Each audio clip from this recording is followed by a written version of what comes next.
This is Pursuit, and we're celebrating villains on Metal-O-Mania tonight!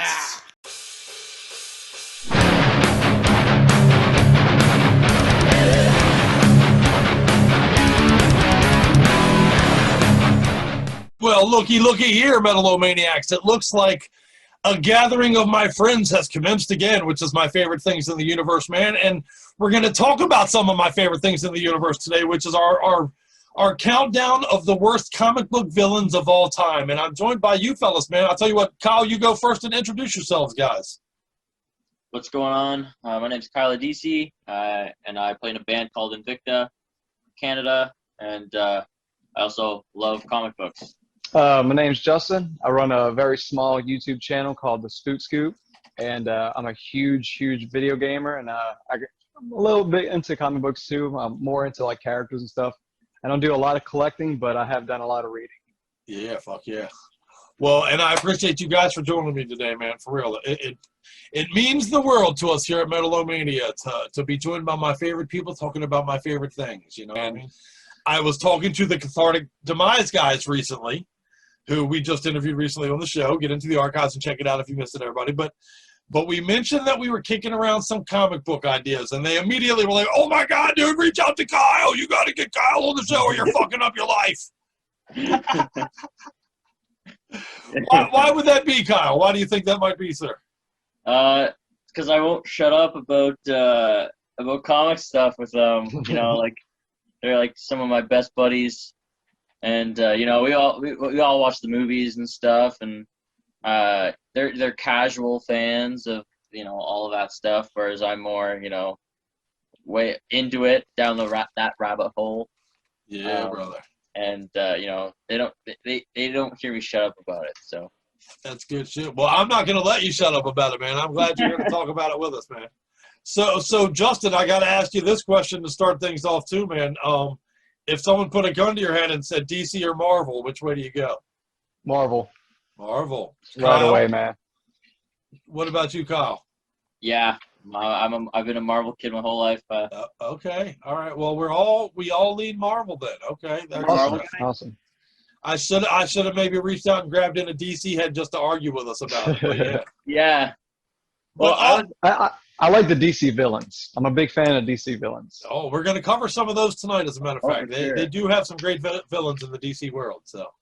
Oh yeah. That's good shit.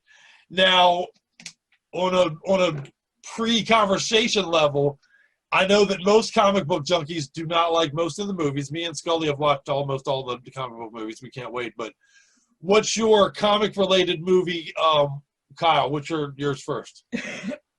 In terms of like what I like or what I don't like. What you do? Well, I'll tell you what. Give me one of each if you got one. Give me a comic movie that you love and a comic movie that you hate.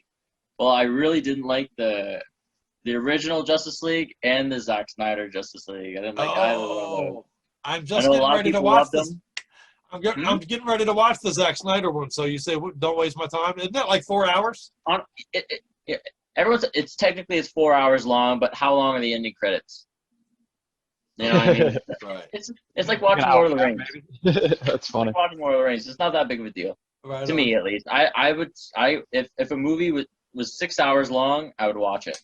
I don't care. Me too if it's good. Okay. But no, I just, there's a lot of things for me that I was just like, obviously I don't want to like give spoilers and stuff, but but my buddy Chip from the band Cathartic Demise, he had said, because him and I watched it together, he's like, dude, they just changed the graphics from PS2 to PS4. You didn't even get PS5.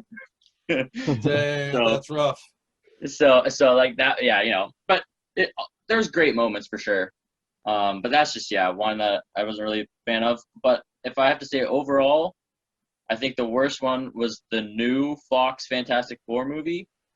That for me was just absolutely sacrilegious. Why can't they get a Fantastic Four movie right, man? It's such great material there. I don't understand. They have 50 years of material almost 60 years of material to work with. Huh. And I don't know what's up, but well, what about a movie you love? What about a comic movie that you love? Well, for me, nostalgia would be, you know, the first Spider-Man movie, the Tobey Maguire. That's a nostalgia one because that for me, like that Spider-Man movie and like the Spider-Man cartoons, like the 1994. That's what really, you know, as a kid got me super into that whole realm. But I also, you know, I think that a lot of the MCU movies are great, and X2 is another one for me. That's it's good. They're just, you know, well made. Phenomenal. But if I had to pick one of the MCU movies, it would probably be Captain America: Civil War. Yeah, it's That a one good was really good. You know, obviously Infinity War Endgame is, you know, but just something outside of those two, I think would be Civil War for sure. Take it. Well, he's stealing all your answers, Justin. But what do you got? What's your favorite and what's your least favorite comic related movie, sir? Shoot, my least favorite's probably going to be Ghost Rider, mainly because I know, and that's painful. That's one of my favorite comics ever, by the way. Ever. I thought it was going to be amazing. Yeah, And Nicolas then Cage. Then they told us Nicolas Cage was going to be in it, and I kind of was upset with that because I'm not a fan of Nick Cage at all. And I thought the only part that was good was the first time he turned into Ghost Rider. Like, his screams were actually pretty convincing.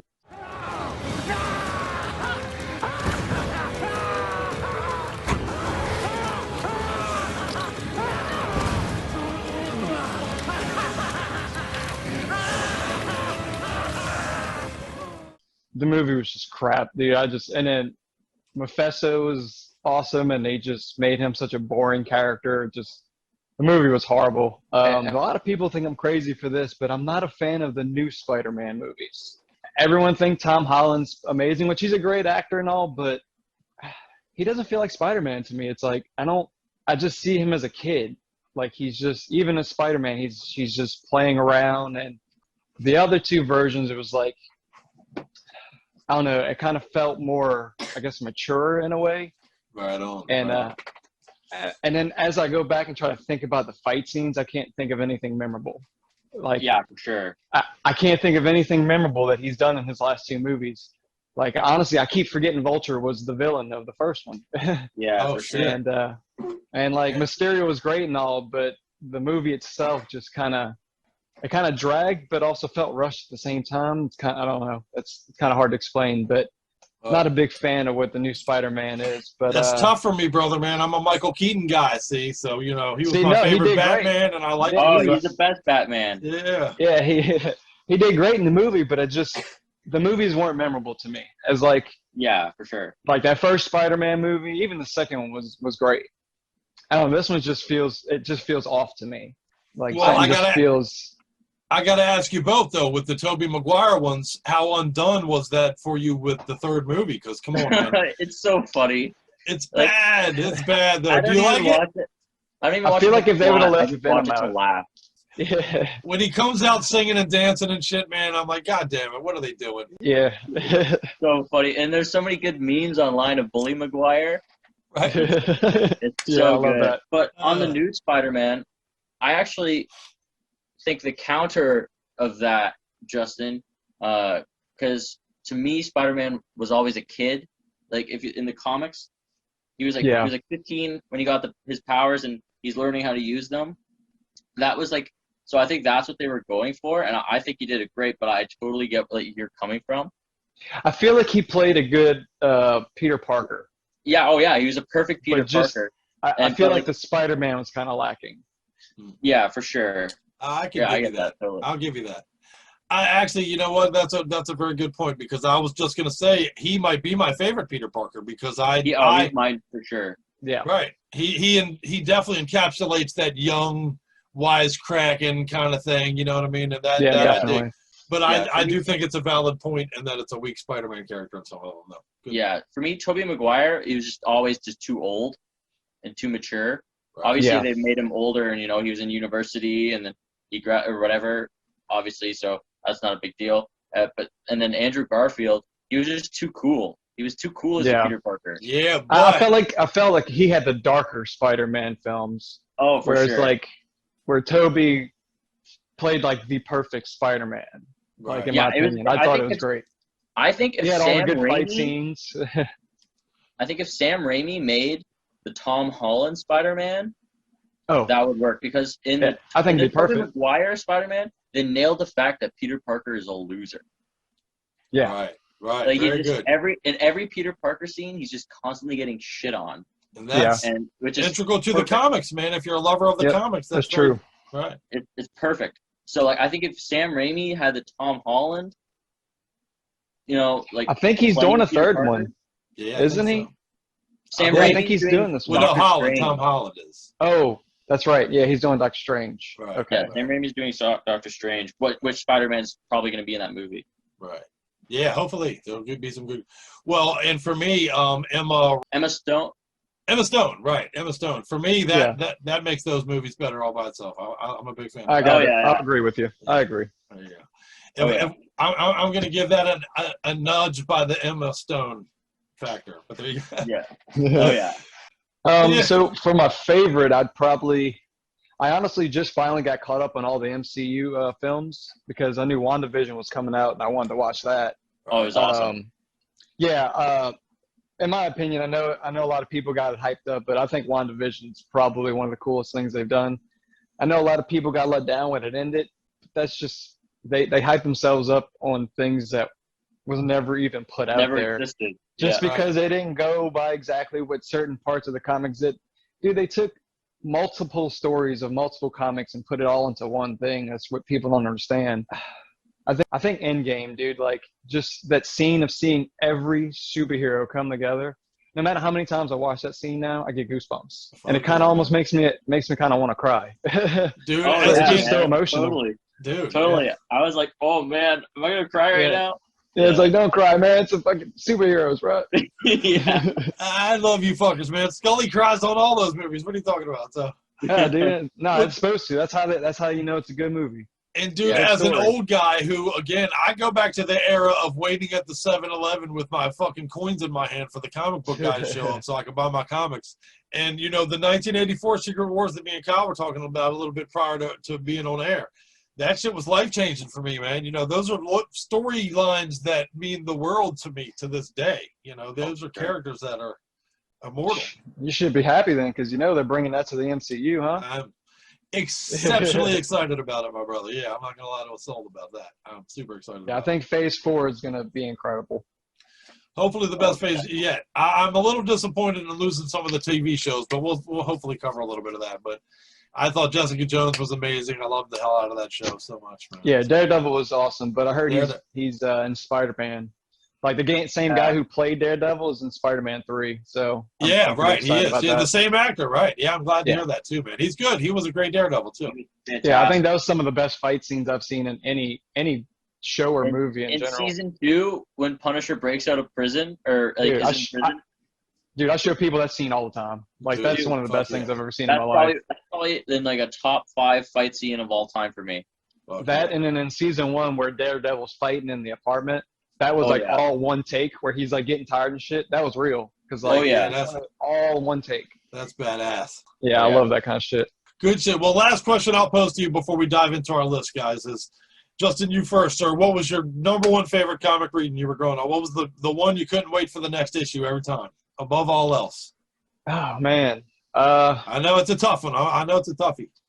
I've always been huge into either Ninja Turtles or Spider-Man. That was like my two growing up. Okay, I was always big into both of them. I mean, as a kid, I used to run around with my tongue sticking out like Venom. Fuck yeah. Hey, I still do. So, what about you, Kyle? I would say actually most recently was the Doctor Doom solo series that they had just recently ended in December. I would say, yeah, my favorite story of all time is probably the Doctor Strange, Doctor Doom, Triumph and Torment. That's a really cool one. For me, man, I won't lie. My number one, I was a huge Daredevil guy. I was a huge X-Men guy, huge Fantastic Four, big into all those. But Ghost Rider for me was the one, man. The fucking skull head. That was, as a young little kid metalhead, that shit felt like it was made for us metalheads, but to me, Yeah. I was pretty big into Spawn as well. Oh, dude, yeah. See, honestly, I'm old. That came a little bit later, but when Spawn came along, I was super in. I love Spawn. Spawn we will talk about tonight. Spawn is the one thing I never really checked out.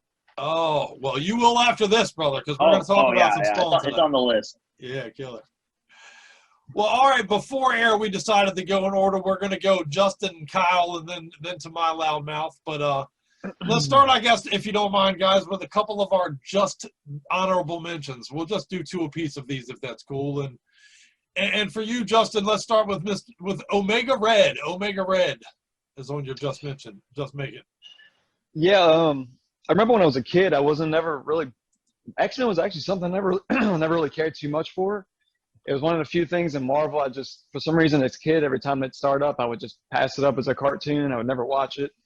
But the character Omega Red, once I saw him, it was just like, I thought he was so cool looking, and just the red and the gray and the whips and the long hair and that damn Russian accent. He's just such a badass. And I mean, he's pretty much like, in my opinion, the evil version of Captain America. It was just like Russia trying to make their own super soldiers, and well, they pretty much fucked up, and it turned around on him, and he kind of became his own thing and started wreaking havoc everywhere. Yeah, but, cool fucking character, man. Omega Red's a cool ass fucking comic character. Yeah, he was pretty awesome. I mean, I hope we get to see him on the big screen one day.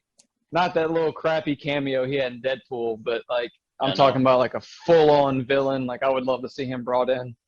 But yeah, he's pretty awesome. That kind of what brought me into kind of paying attention to the X-Men, and was some of their villains.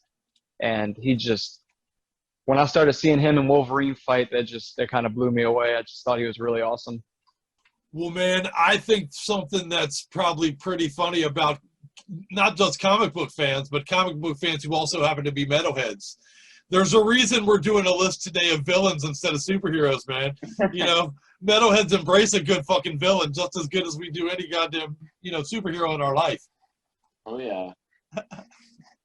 Oh, yeah, definitely.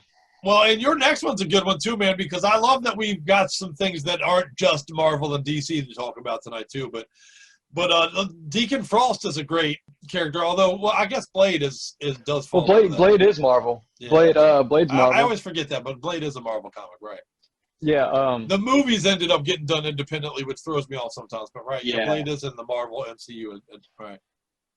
Yeah, the movies were actually pretty amazing. That's actually what got me into looking into Blade. I saw the second one in theaters when I was a kid, and then I started looking at the comics, and I just thought in the first movie, Deacon Frost was amazing. And then when I started reading into his character in the comics, it was he wasn't like this crazy overall villain. He was more of like a reoccurring type guy that would just kind of show up and give Blade shit and kind of, I don't know.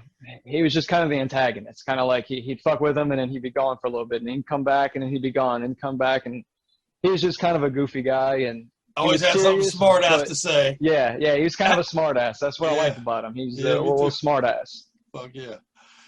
Blade was a great comic too, man. Blade was an underappreciated comic in my opinion.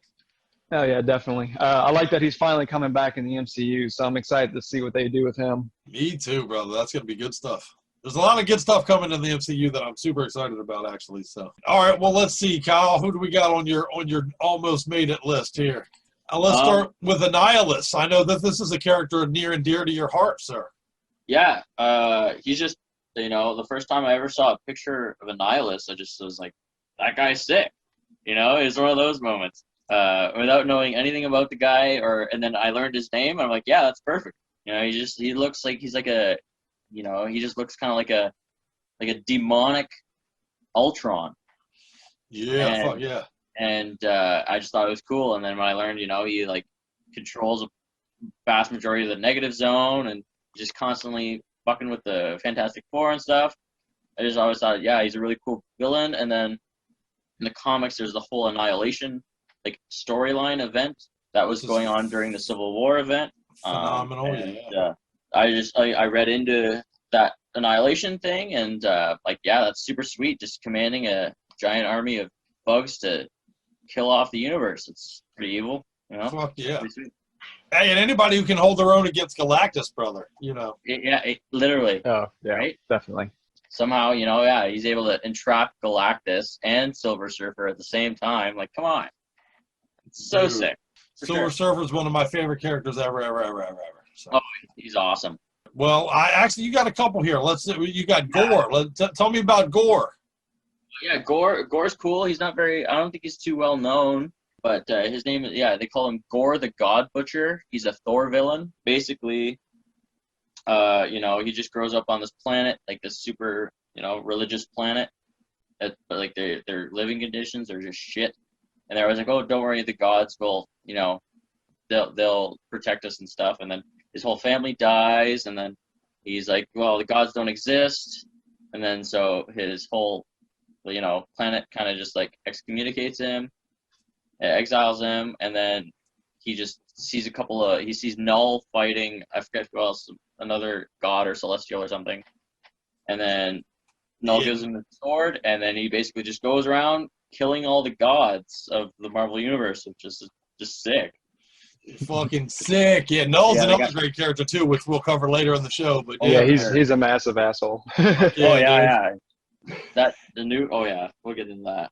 Yeah, that's awesome, man. Yeah, Gore goes against like Thor's dad, the whole thing. They got a real long history. Oh there. Yeah, for sure. Gore, it's super sick, super powerful. Well, we're going to touch on one more of your honorable mentions, because this one actually I expected to see on one of our lists, and I'm surprised wasn't. So we got to at least talk about him tonight, man. Doc Ock, baby. You got to give Doc Ock some love. All the Spider-Man love.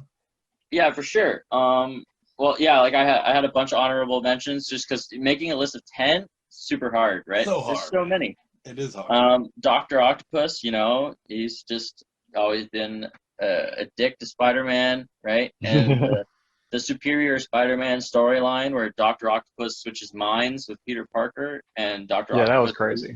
Spider-Man. It's such a great story. It's he's like a better Spider-Man than Peter Parker was, and he's just I think he's just constantly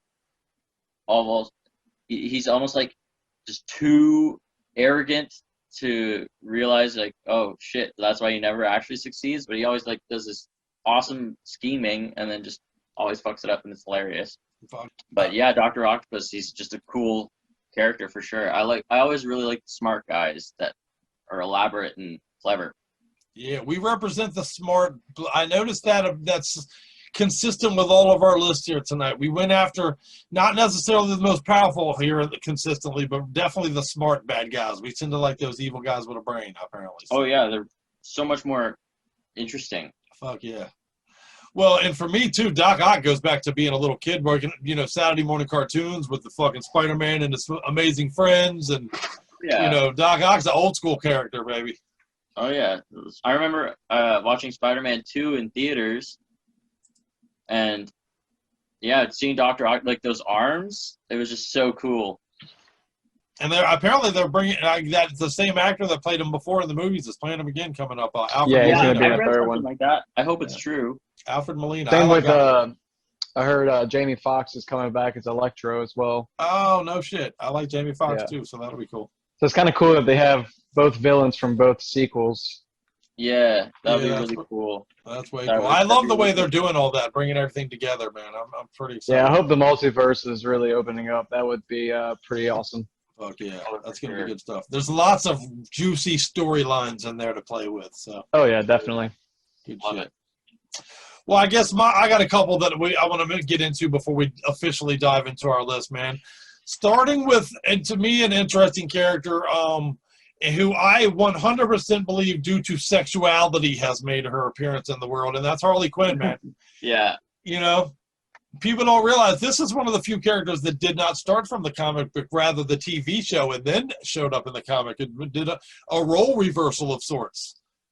Usually they start in the comic book and then they show up in the TVs and movies, but this is the opposite of the case for Harley Quinn. Yeah, for sure. And, of course, now legendarily played by Margot Robbie, beautifully done.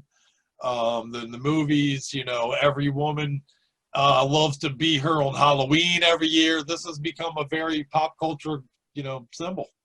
Oh, for sure. Yeah, it seems like the popularity never dies down. Yeah, oh yeah. Yeah, it's always something.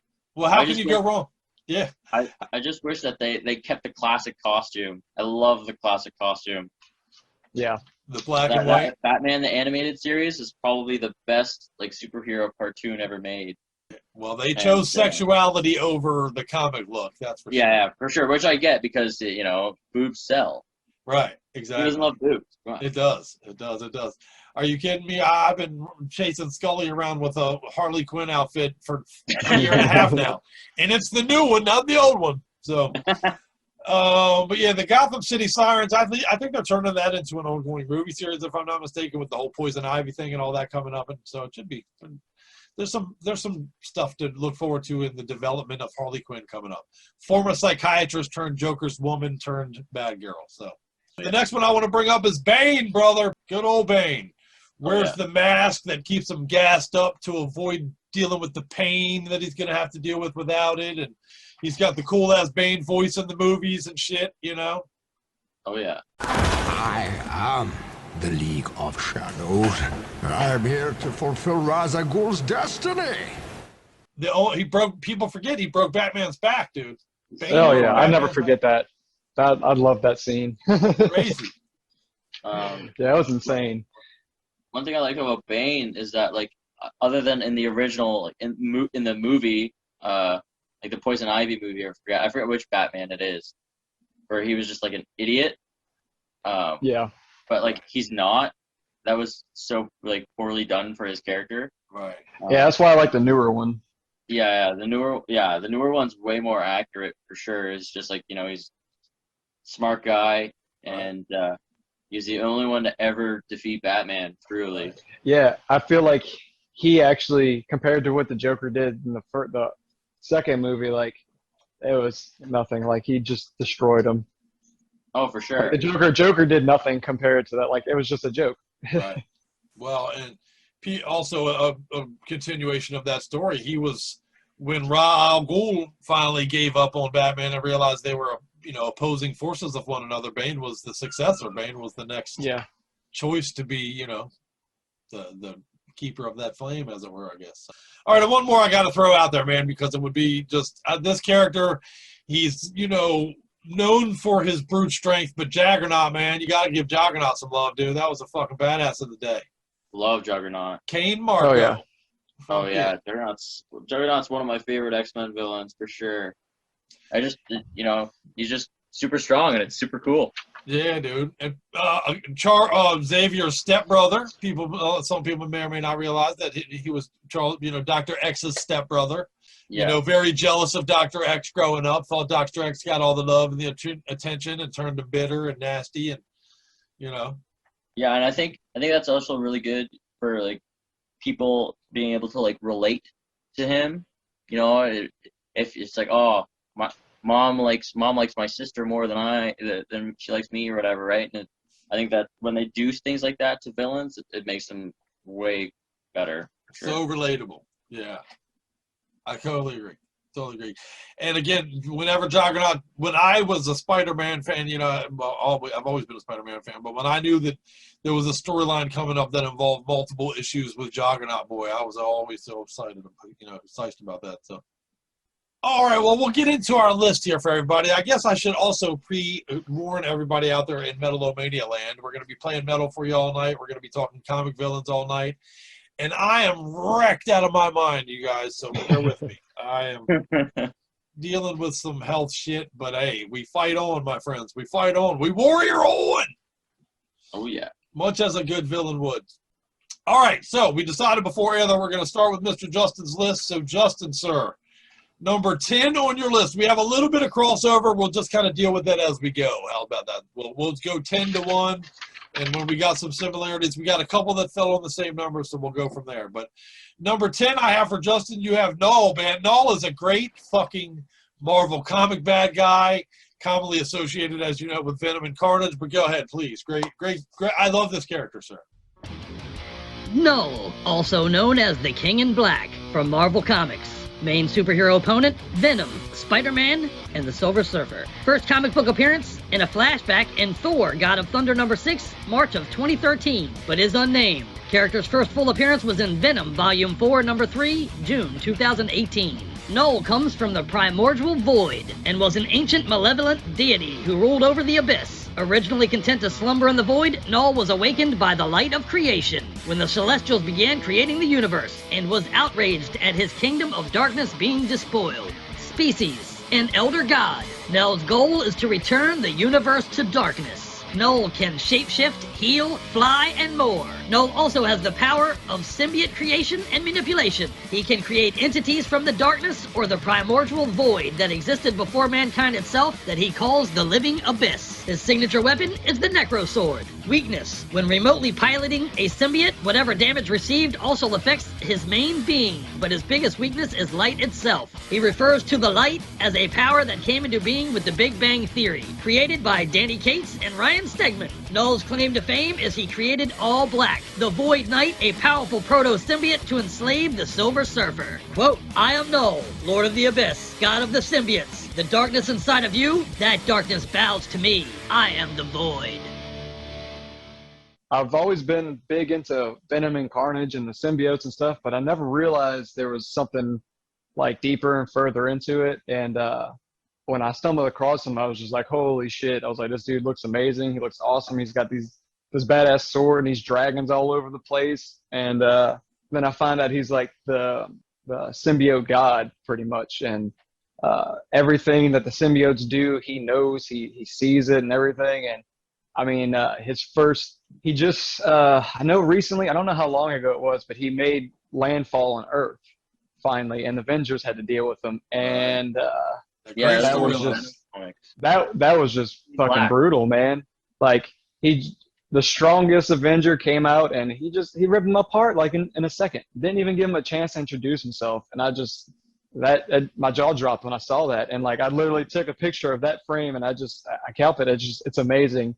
And then he literally just turned almost every Avenger that was in the vicinity into a symbiote. I want to say I think it was Spider-Man was the only one that got away in the initial like fight. I might be wrong on that, but okay, yeah. I knew like, a few of them got away, but man, it was just brutal when he came along. And I know they're a little further in the story now. The last time I checked, I know it's looking pretty bad for him. I think they said their only hope is like Star-Lord getting some kind of celestial power back or something. I don't know. It's insane, but he's just freaking vile, man. Star-Lord is so good, man. That shit is all so funny to me. I love all that shit. Oh yeah, Star-Lord's hilarious. That's a great character. Null just like, he's just so vile. It's just like there's nothing good about him, like nothing. He's just there to corrupt and destroy and just take over. So everything is pretty much him, you know, like one hive mind. It's insane. I can't think of anything that's more vile than that, really. And then to see him just destroy the strongest Avenger right in front of their face like it doesn't shit. Was it? I think it was Sentry. He just ripped Sentry. Yeah, dude, rips him apart and absorbs the void. Yeah, he absorbs the void like right away. And he's like, yeah, I'm Null. Fuck yeah. He's like, I know who you are. Writing. Because of like one of Sentry's first appearances or whatever, he rips Carnage in half. Yeah, he kills Carnage right away. Right? As he introduced himself. It's just really clever writing. Donny Cates nailed that. Dude, I loved it. I got goosebumps right now. I'm glad you said that, as a matter of fact, man, because I know this is no news to the three of us sitting here discussing comics with this kind of passion, but man, the writing is so underappreciated in the comics, dude. The storytelling and the writing is so genius, man. It's so. I think people underestimate the fact just because there's lots of pictures that's all it is. You know what I mean? Yeah. People like there's so much more to the stories and stuff that are. And you really start to see it when they start crossing over, like all the characters, and it's like, holy shit, this happened years ago, and now we're getting closure here. Right. Yeah, exactly. So true. Well, man, and I have a lifelong love of reading, dude, and I directly attribute that to comic books. Directly, it's linked. You know, my love of reading comics as a young person is why I read to this day, for sure. Oh yeah. You know? Good shit. Well, Kyle, I got it. We'll circle back around to a couple of your didn't make it lists that I kind of skipped because I can't believe Lex Luthor's on nobody's list. Spoiler alert: Lex Luthor is on nobody's list. But I'm so surprised. I can't believe it. I'm shocked by that. But let's go with your number 10, Kyle, which is Darkseid. Darkseid, Lord of Apocalypse, God of Evil, from DC Comics. Main superhero opponent: Superman. First comic book appearance: Superman's pal Jimmy Olsen, number 134, December of 1970. Darkseid was once an old god called Euxus. Species, a new god. His goal is to eliminate all free will from the universe and reshape it into his own image. To this end, he sought to unravel the mysterious anti-life equation, which gives its user complete control over the thoughts and emotions of all living beings in the universe. Among many powers, Darkseid wields a cosmic energy known as the Omega Effect. This not only allows him to manifest even more powers, but with it, Darkseid is able to traverse time and space. His list of powers is extensive and also includes teleportation, mind control, telekinesis, telepathy, matter manipulation, and many more. While still useless, he was known to carry a spear. As Darkseid, he needs no additional weapons. His weakness is Radion and his hubris. Created by Jack Kirby. Claim to fame, he has killed thousands of Supermen in several universes. Quote, had I known one human's death would have pained you so, I would have killed more, and kill more I shall. Carry that agony with you to oblivion, Superman. Talk to me about Darkseid. DC Universe. Back to the DC Universe here with a good one. Yeah. Anyone that knows me knows I've always been a Marvel guy.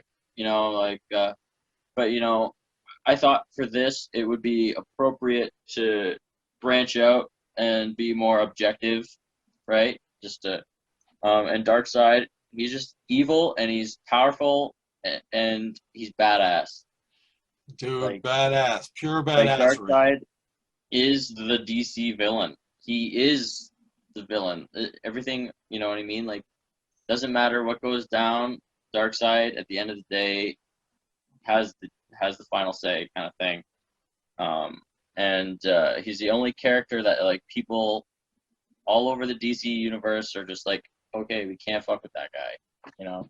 Yeah, dude. Yeah, for sure, he's evil as fuck, which I love. He's just so evil. He just for no reason. He's so evil for no reason, and it's perfect.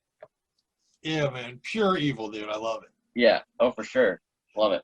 You a Darkseid guy, Justin? Yeah. I mean, same reason. It's kind of like with Null. Like, he's evil just for no fucking reason at all, just because he wants to be. And I just find that pretty badass. Like, why is he doing this? Because. That's it. Yeah. He wants Right. Oh, what a great character. What a great choice, man. What a great choice. But we do have to extend the DC talk for just a moment, man. Lex Luthor's on nobody's list. How did that happen, dude? Yeah, that's why I put him in my honorable mentions because you know, I couldn't fit him on, but yeah, Lex Luthor is awesome. I love his character. Me too, man. Me too. Holy shit. He's always able to get himself out of any situation. He just always thinks, you know, he's kind of like Batman, where he's just kind of thinking 2 steps ahead constantly. Right. Whenever you think you got him in a pickle, man, he's 2 steps past you and shit. I do love that. Again, continuing our love of smart bad guys. Exactly. Number 10 on my list, man. Actually, I swear to God, I thought you guys might give me shit for him being so low on my list. So I'm completely shocked he's not on your list at all. And that's Joker, man. That's the Joker, brother. The Joker, originally known as the Red Hood, from DC Comics. Main superhero opponent is Batman. First comic book appearance, Batman #1, March of 1940. The Joker, initially portrayed as a small-time crook known as the Red Hood, was disfigured and driven insane by an accident with toxic chemicals. He was depicted with chalk white skin, ruby red lips permanently fixed on a demonic grin, and bright green hair. Species, originally human. The Joker's goal is to kill Batman and ruthlessly rule over Gotham City. He has amazing speed and cunning in addition to his brazen insanity. The Joker is said to be too smart for even the Riddler to understand his elaborate schemes. Razor playing cards are just the tip of his toy chest full of explosives, Tommy guns, and all kinds of knives and blades. He has also been known to kill enemies with a handshake joy buzzer he hides in the palm of his hand. Despite his genius lethal insanity, the Joker is still a human being and can be injured as such. Created by Bill Finger, Bob Kane, and Jerry Robinson. Claim to fame, he killed the second Robin and permanently crippled Batgirl in addition to driving Harleen Quinzel insane and turning her into the infamous Harley Quinn. Quote, I'm not mad at all, I'm just differently sane. Old school Joker, brother. One of the best covered in television and comic, you know, Batman's greatest foe. I might make the argument that he's one of the best, you know, DC bad guys for sure. But, for sure. You know, he's probably the best written because he makes them so much money. Yeah. Oh, yeah. Right. That helps. He's got the best stories and stuff for sure. Well, and we assume his name is Jack Napier because it's been referred to in one movie and I think in one comic book. But other than that, it's not really defined. Well, Well, they actually recently, I think it was in 2020, they did this thing called the Three Jokers storyline. And basically, I don't know, obviously I don't want to spoil too much, but like they go over and Give them a name. I don't want to spoil too much. Yeah, like there's multiple Jokers. There's Okay. multiple Jokers. I'll have to And check that they're out. all then. based off of different eras of the comics, and basically, you know, Jokers you've seen before, they could have died, but you would never know because there's always a Joker to take his place. No Huh. shit. Okay. Type All thing. right. That's crazy. It's actually a really good story. I recommend checking it out. I But will yeah, have for to me, do the that. Ultimate Joker, the Mark Hamill animated Joker, perfect. Yeah, those are great storylines, man. Those are dark. Those are pretty dark storylines too for being animated stories. Yeah.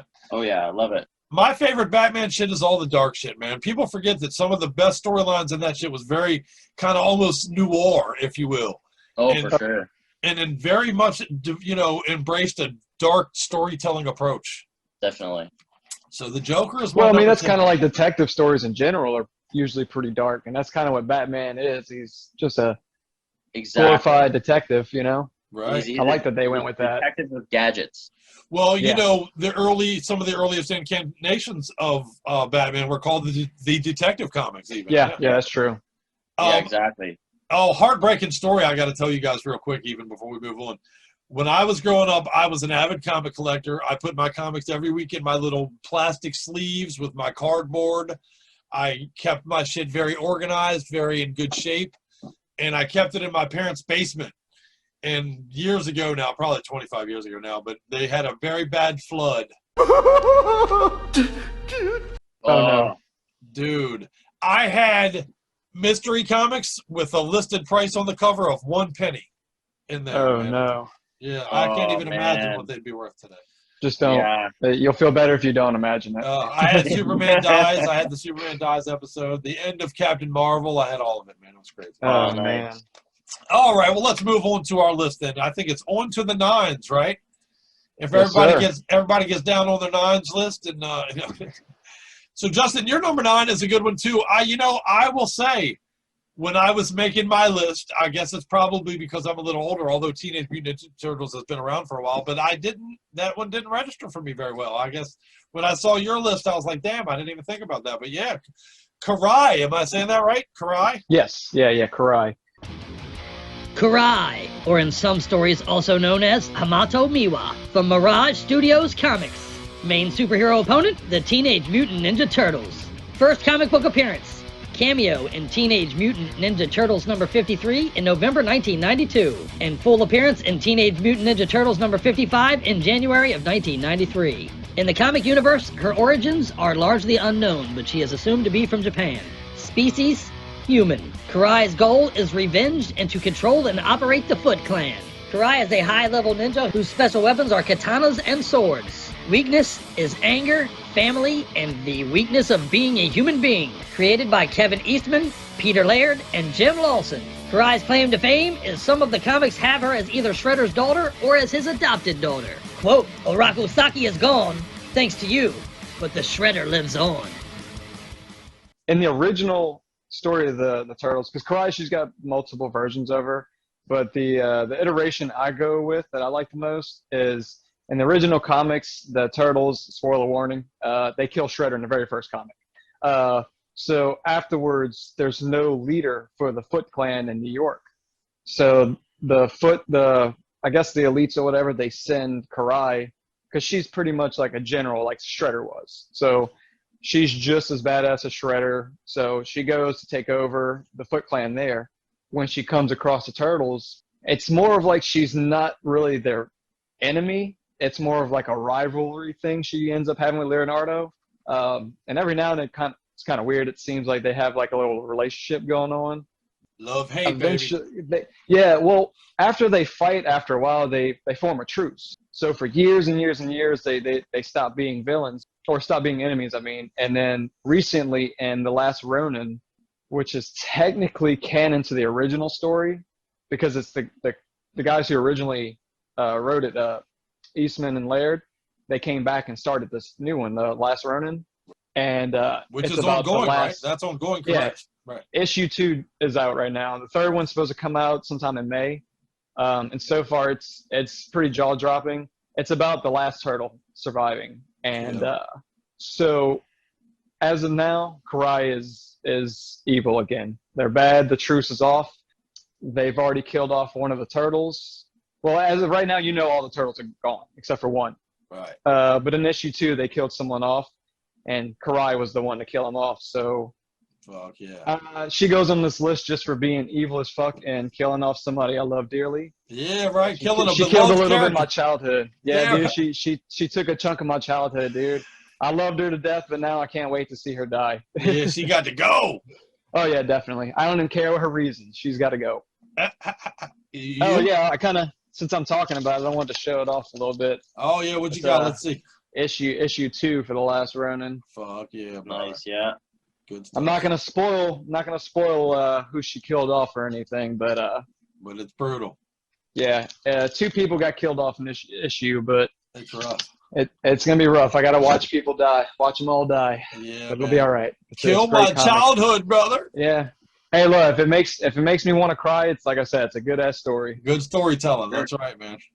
We are underappreciated for our levels of the storytelling that goes on here, man. I'm sorry. Oh yeah, but that's definitely. Just Well, see, I'm hoping they do something with the turtles. Nickelodeon needs to sell their rights to somebody who's gonna make it like for like my generation and Shit, like. at this point, give it to John Favreau. See what he can do. Well, I know Seth Rogen's producing the next one, so at least it's gonna be funny. Okay, cool. And so That should have we'll some see. humor in it. So yeah, good. It'll be funny. I want a dark turtle film. I want it to go to the roots. I want like Sin City style. Oh, I think that would be amazing. Yeah, we're gonna talk That some would be Sin great. City on the show tonight, as a matter of fact. So. Oh yeah. All But right. yeah, well, we can move on because I can talk about turtles all night. I like turtles. hey, we're going to get back to some turtles, as a matter of fact. But right now, let's go back to the DC universe for Kyle here, man. Brainiac is literally one of the earliest characters I can think of in my life.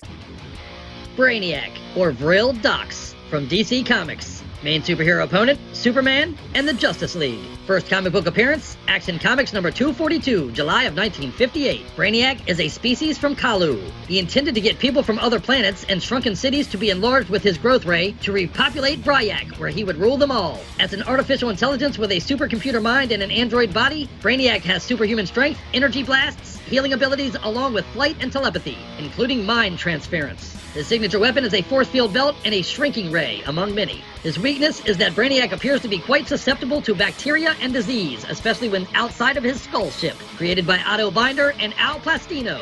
Claim to fame, Brainiac shrunk and captured Kandor, the capital city of Superman's home planet, Krypton. Quote, any unique information that dwells within you will be digitized. Your physical forms will be deleted. Such is the fate of this world. But for you, the end comes now. That when I was a Saturday morning, the DC superhero show that came on. Fuck, I don't know why I'm not thinking of it right now. But the superheroes and the Legion of Doom and all that shit, man. Brainiac was a big part of the Legion of Doom, brother. Yeah, Brainiac is a super cool character. I had only recently, because like I said, I was always a Marvel kid. I had only recently, within the last couple of years, ever heard of Brainiac. And then, I looked into him. I'm like, oh, that's just super cool. He just, absorbs information about a planet and then he just destroys it, and he just moves from planet to planet doing that. He's like Galactus, but like smart. Yeah, right. And like, all the times with the Justice League just trying to, defeat him. Obviously he's mainly a Superman villain, but yeah, I just always thought he was a super cool character, and I always liked his character design. Except for in the one Justice League show, I think in like the 2004 or 3 show or whatever, I wasn't really a fan of his design on that one. But that's who cares. Do you remember like at all the old 1980s cartoons and all with that and all that shit? Oh yeah, for sure. As soon as I'm in something, I'm in it like 150%. And we're kindred spirits, brother. Oh yeah. I don't half-ass nothing. Oh no way. Yeah. So yeah, I just thought he's a super cool villain. I don't think, to me, there wasn't really much that like, it wasn't like relatable or wasn't nothing like that. It was just I just really liked the idea of him just wanting to be the supreme intelligence of the universe type thing. I just thought that was cool. Fuck yeah. It's a good character, man. It's a good, Oh, yeah. well-written character. Oh yeah. Well, I guess we're going to hang out still in DC for my next on my list, which is Ra's al Ghul, man. Fucking. Woo. Ra's al Ghul, also known as the Physician, from DC Comics. Main superhero opponent, Batman and the Green Lantern. First comic book appearance, Batman number 232, June of 1971. Ra's discovered the secrets of the Lazarus Pit, which he has used to extend his life and powers. His long life has also allowed him to become a very knowledgeable and formidable warrior. Species, human. Al Ghul believes in a world of perfect environmental balance, and to achieve that, we must eliminate most of humanity. As the result of generations of exposure to the Lazarus Pits, Al Ghul's had all of his abilities enhanced to make him one of the most skilled fighters in the DC universe. He is also a gifted alchemist with a genius-level ability to create potions and weapons. A master swordsman, Ra's is even the one who trained Batman himself on how to blade. Weakness. Although the Lazarus Pit restores health, it also drives him mad temporarily, making him incredibly violent and unable to control himself. He once killed his own wife when he exposed himself to the pit. Created by Dennis O'Neil, Neil Adams, and Julius Schwartz. Claim to fame? To distract the good guys, he once stole Bruce Wayne's parents' bodies from their graves. Ruthless. Quote, I have been called criminal and genius. I am neither. I am an artist. I have a vision of an earth as clean and pure as a snow-swept mountain or the desert outside. I think it's an interesting character. I've always loved it. The history with him and Batman, the fact that he loved Batman, you know, at one point, all that history of that storyline is very cool to me. The Lazarus Pit. The Lazarus Pit. Look, you stole the words right out of my mouth. Good stuff, man. Good shit. I like those villains that like are like stupid old and just like kind of just scheme their way through things in the shadows. Super cool. Yeah, and that greatly describes this character, actually, man, because he's been around. That's one of his powers, is being able to be immortal at this point and live forever and escape death. And, you know, people, even though he's viewed as a bad guy, and obviously he's on our villains list, in his mind, he's not. You know what I mean? He's very, you know, convinced in his right, and, you know, all that kind of thing. He thinks he's the good guy, which makes another interesting take on the character. His relationship with what I guess his daughter was, Thalia. I believe it's Thalia. Yeah, that sounds right. And that whole storyline with Bruce Wayne is also pretty cool to me. I like all that shit, man. And then her manipulating Bane, and, you know, not just the movie storyline, but in the comic storyline is a better storyline in my opinion. But yeah, very cool, very cool. Batman bad guys. We got some Batman and some Superman bad guys. Well, I'm assuming we're backloading our list with DC bad guys because we got a whole bunch of Marvel bad guys coming later in the show. Yeah. Since we are a bunch of Marvel guys, man, but we're going to go back to Justin's list. And I love that you have the Governor on here, brother. The Governor. Originally Brian Blake, who took over his dead brother's identity of Philip to become the sadistic Governor. From Image Comics. Main superhero opponent, Rick Grimes and the Survivors. First comic book appearance, The Walking Dead number 27, April 2006. The Governor was a failed music store owner from Georgia who assumed his more aggressive brother's identity when his brother died. Species, human. His goal is driven by sadism and mental disease. The Governor seeks to make Woodbury his own little kingdom with himself as the unquestioned king. The Governor has the power of sadism. His signature weapons are deception, vicious malice, including rape. His weakness are madness and the frailties of being human. Created by Robert Kirkman, Charlie Adlard, and Cliff Rathburn. The Governor's claim to fame in the comics are the torture and rape of Michonne and his clear sexual attraction to his undead niece. Quote, give daddy a kiss.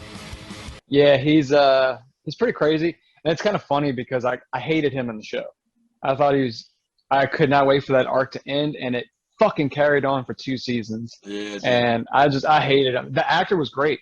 Yeah, he was a good actor, right? He's a phenomenal actor. But I just, like the 2 episodes where they do, like, you trying to feel bad for him, whatever, it was boring as shit. But in the comics, dude, he was just a force, man. And he was so vile and just disgusting behind the scenes, and nobody knew. Even the people that, like, were his friends or supposed friends didn't even knew. Because he really didn't care about anybody but himself.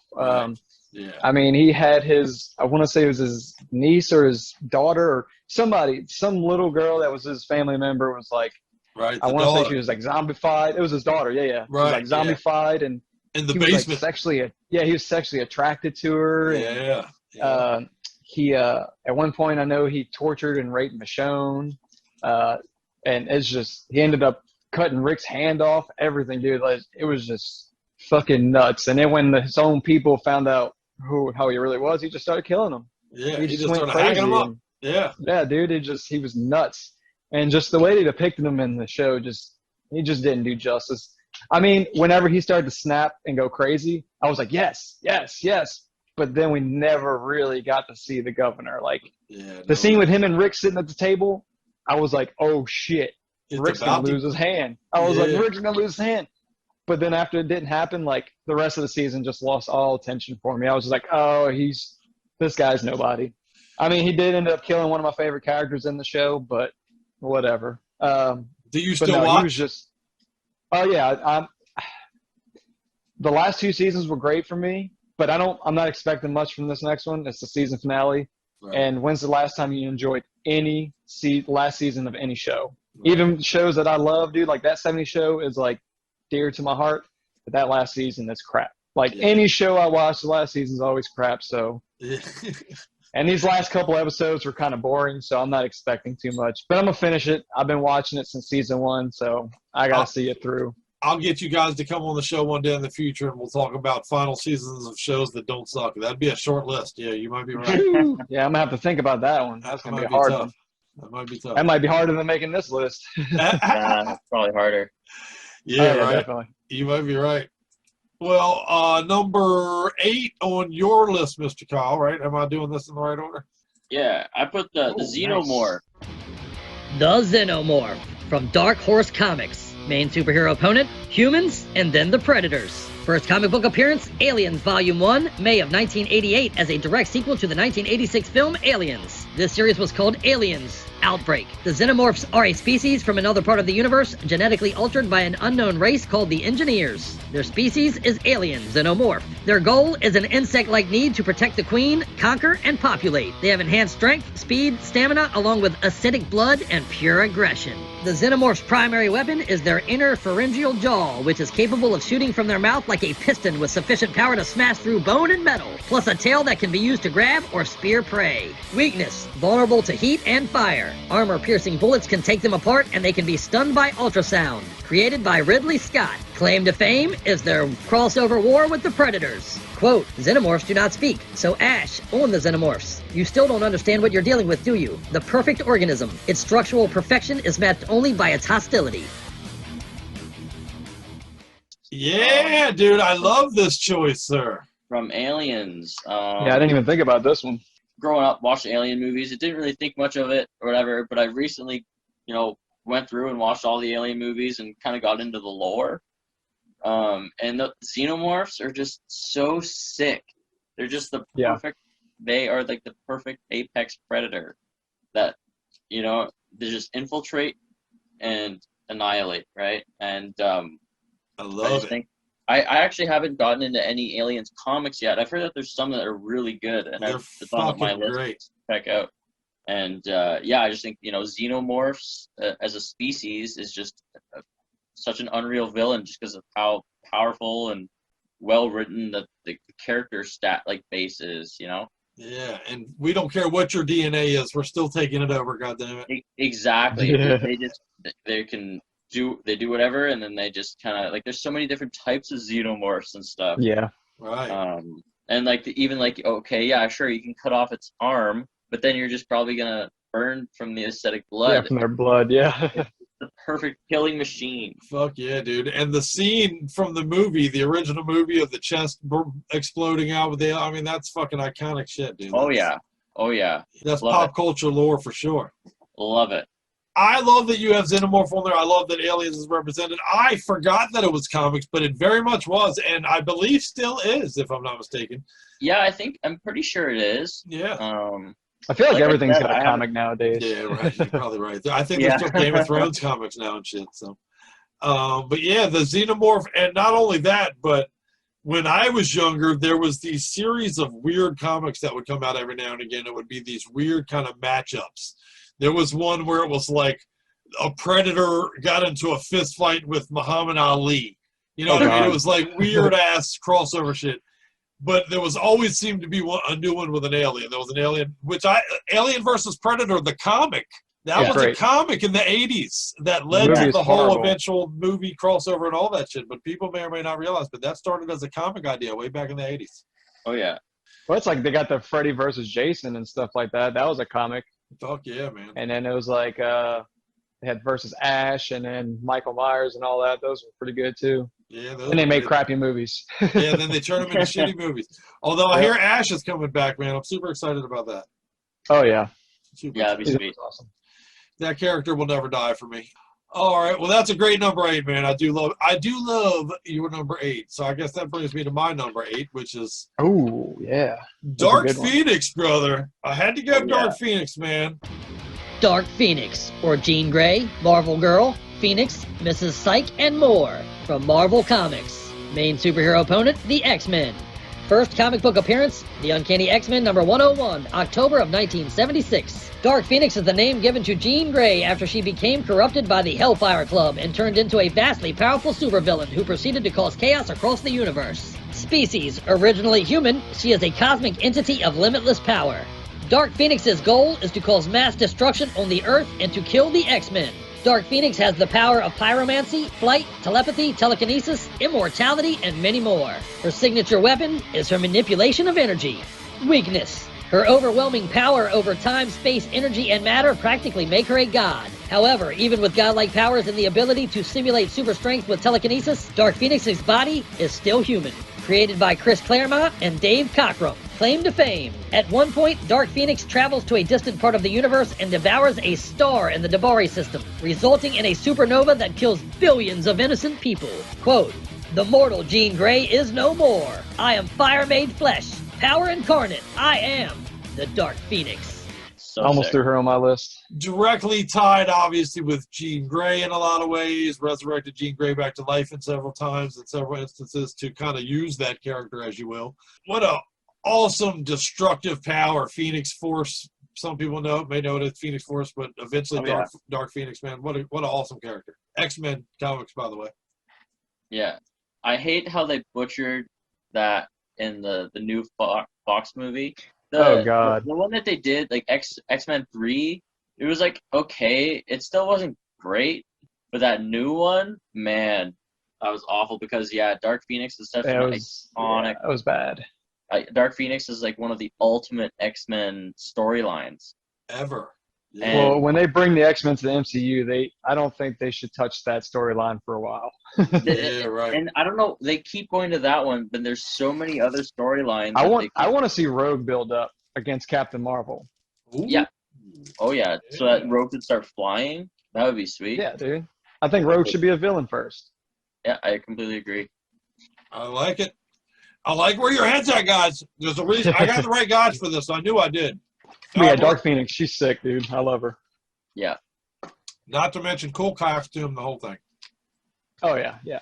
If I brought you back and we did a list of the coolest costumes of superheroes ever, who would be your number ones? Is it just the comics, or are we talking about the films, everything? I mean, I'm sorry, the costume itself, just the costume, not even powers or nothing, just the pure costume. No, but alone. I mean, like, does this include the films? Oh, you pick. Like those costumes? Well, if it's the films, I definitely like Scarlet Witch's new outfit. I think that looks perfect. That shit looks so damn good, and I like they didn't sexualize it. It's like she looks badass, but it's still beautiful. You know what I mean? Like, it's awesome. It's perfect. She's beautiful. Good balance. I love her. I love her. Oh, yeah. I honestly just found out she was an Olsen. Yeah, that's awesome. That blew my mind. I think, for me, off the top of my head, Mr. Sinister. Good choice. I love the way he looks. But I think, overall, I would probably have to go with the way Onslaught looks. Oh, yeah. That's a good one, too. Just because it's just like... It's so over the top. I might have Ghost to go Rider's back. pretty badass. I might have to go back to Ghost Rider on that one, man. Yeah. Just the fiery skull always does it for me, dude. Yeah. Sure. The leather jacket. The chain. Right. The biker look with a skull on fire, dude. You know. Does Venom count? That's I mean, he's not Oh, it's a Yeah, suit, I for sure. guess. Yeah, it's a suit. yeah. I'll give it. It's symbiotic, I'll say- but it's a suit. Well, we could say Eddie Brock's suit then. Yeah. Yeah. All right. Well, I believe that brings us to our sevens. Now, dude, Justin, your 7 is a great one, man, and I won't lie, I'm a little ashamed because I did not think of Sin City comics when I was doing my list, and that's a real shame because they're great comics, man. Kevin, a.k.a. The Creep, last name unknown, from Dark Horse Comics. Kevin's main superhero opponent is Marv. First comic book appearance, The Hard Goodbye, April of 1991. Kevin's origin story is largely unknown, but he came to the Rourke family for counsel over his cannibalism and murder. The Rourke family protected and even joins in with him on his killing of prostitutes in Old Town. His species is assumed to be human. Kevin's goal is to kill and eat as many prostitutes as possible. A mute cannibalistic serial killer with sharp claws and apparent imperviousness to pain, Kevin displays superhuman fighting skills and agility with the appearance of an unassuming farm boy. His signature weapons are his claws and insane speed. His weakness is close quarters fighting. Created by Frank Miller. His claim to fame is that he never makes a sound, even when being eaten by his pet dogs. Quote, Kevin does not speak or make a sound, although he is hinted at having the voice of an angel. Honestly, I didn't know anything about Sin City until I saw the movie. And then when I watched the movie and I saw the character Kevin, I was just like, oh man, he's so creepy. And then like, it just... Oh, and now there's seeing this graphic character- novels and everything. Yeah, just like he doesn't speak. He's always got like this blank stare on his face, and like even at the point where he's being killed, it's like he's just the same look, not saying anything. He's just, it's almost like he's enjoying watching himself being eaten like by wolves and animals and stuff. And Right, being it's taken just- apart. yeah, and just the fact that he was a serial killer on top of it, it just, and he kind of had like almost like these weird superpowers where he was like kind of like a cat. Like he was real quick and he had like claws and shit. And Right, it he had just- the razor blade fingernails or whatever, yeah. And just seeing Frodo play him was kind of crazy. Yeah, that was funny, That just- man. That's yeah, right. that made it even creepier. Yeah, I thought he did pretty good. Now, Yeah, no, it was great. I loved it. they didn't touch on any of the super sadistic storylines that are in the comics for Sin, dude. No, The character of Kevin was a sadistic dude. He did yeah, when I started to look into it, he's a fucking creep. horrific stuff, Yeah. man. Like I don't think skinning they could've people shown and that. raping them and everything. Yeah, it was Mhm. crazy. Yeah. Yeah, they left it. I think in the movie they made it to where he was just killing prostitutes and mounting Right. their heads on the wall and like eating them. Right. But yeah, I know in the comics, like you said, he like took their skin and was like raping them, and it's Yeah, in just the comics over it the was top. so much worse. Yeah, It was literally like every vile fucking thing they can think of. This Yeah. guy did, and then he did it with just a smirk. and love it. Yeah, right. He seemed to Yep, Right. no sound. almost right. Yeah, he could be tying his shoes or cutting your head off with the same kind of fucking, Yeah, whatever. right. Yep. Scary character. Never peeps a word, not a sound. Good stuff, man. Are you a Sin City guy, Kyle? I actually never really got into. I've never even seen the movie, so I'm gonna have to go watch that. Like, Oh, right man. after this. The I second one's recommend that but you the do, first one's brother. amazing. Yeah. So yeah, I never really knew anything about Sin City. I knew that they were like dark stories, which is sweet. Super but, dark. Like it was just something that like I never knew anyone that was like, oh, dude, you got to check it out. Oh, So then it was never It's worth it. anything, you know. now you do because Now we're I telling do, yeah. Dude, Immediately. I think my favorite thing about it is like how the artwork is. It's all black and white, and they throw a little bit of color at you. right. Like sometimes you'll see like Red the blood. red and the blood, right, or like right. you'll see one of the villains going after him. His skin may be a different color. Well, or very something much like in that. theme with the way that the comic delivered. That was the art the comic made itself known Yeah. on. And I love that Frank Miller, who was behind the making it into a movie, kept that feature of them. Granted, Yeah. he steered around some of the more darker story elements, perhaps, but he definitely kept the feel of the comic and the look of the comic true to it for the movie delivery, which I think is pretty killer. I feel like they needed to just to keep that R rating, because it would have had to be an adult film if they would have went with straight comic material. Yeah, But right. I felt like they execued. I was happy with what they did with it. Me too, man. Dude, Frank Miller, brother, hats off. Oh yeah, Oh, yeah. definitely. Legendary. Legend, brother. So great number 7, man. I love your 7, sir. I love your 7. Hey, how many times have women been telling you that? You've been hearing that all your life, right? Yeah, I'd say about a 9 or 10, but yeah, I got you. Yeah, right. Hey, I love it, brother. I love it. So on to your number 7, Mr. Kyle. And another one, man, great franchise that's turned into one of the biggest toy franchises, by the way, in our nation's history. Now, you know, and that is Megatron from Transformers. Ooh, yeah. Yeah, man. Megatron. From Marvel Comics in 1984 to 1991, Dreamwave Productions from 2002 to 2004, and IDW Publishing from 2005 to present. Main superhero opponent, Optimus Prime and the Autobots. First comic book appearance, Transformers, April of 1984. Once a lonely miner from the Decepticon city, Kaon, Megatron was the victim of a rigid caste system in the lower parts of society on his original planet, and through gladiator battle he was able to join the Senate and push for reform. When his ideas were ignored, he became a violent revolutionary demanding a world where his Decepticons controlled everything. Species, a Transformer. His goal is to see the Decepticons rule the universe. Transforming into many objects is his primary ability, but Megatron has robotic physiology which makes him strong and formidable. He also harnesses the power to form a connection with a black hole in distant space, along with antimatter manipulation. An array of weapons are at his disposal, but his primary one is definitely the fusion cannon mounted to his right arm, capable of shooting blasts of energy powerful enough to incapacitate most Autobots and even punch right through them. Weakness. Megatron is arrogant to a fault. He constantly thinks he's the most powerful being in the universe, yet he gets his metal ass handed to him in every issue. Even when he had Optimus Prime himself on death's door, his arrogance led to a borderline mutual kill. Created by Bill Mantlo, Jose Delbo, Jeff Senior, Andrew Wildman, Dwayne Turner, Bob Butansky. His claim to fame is he killed Optimus Prime. Quote, "That's because everything I touch is food for my hunger for power."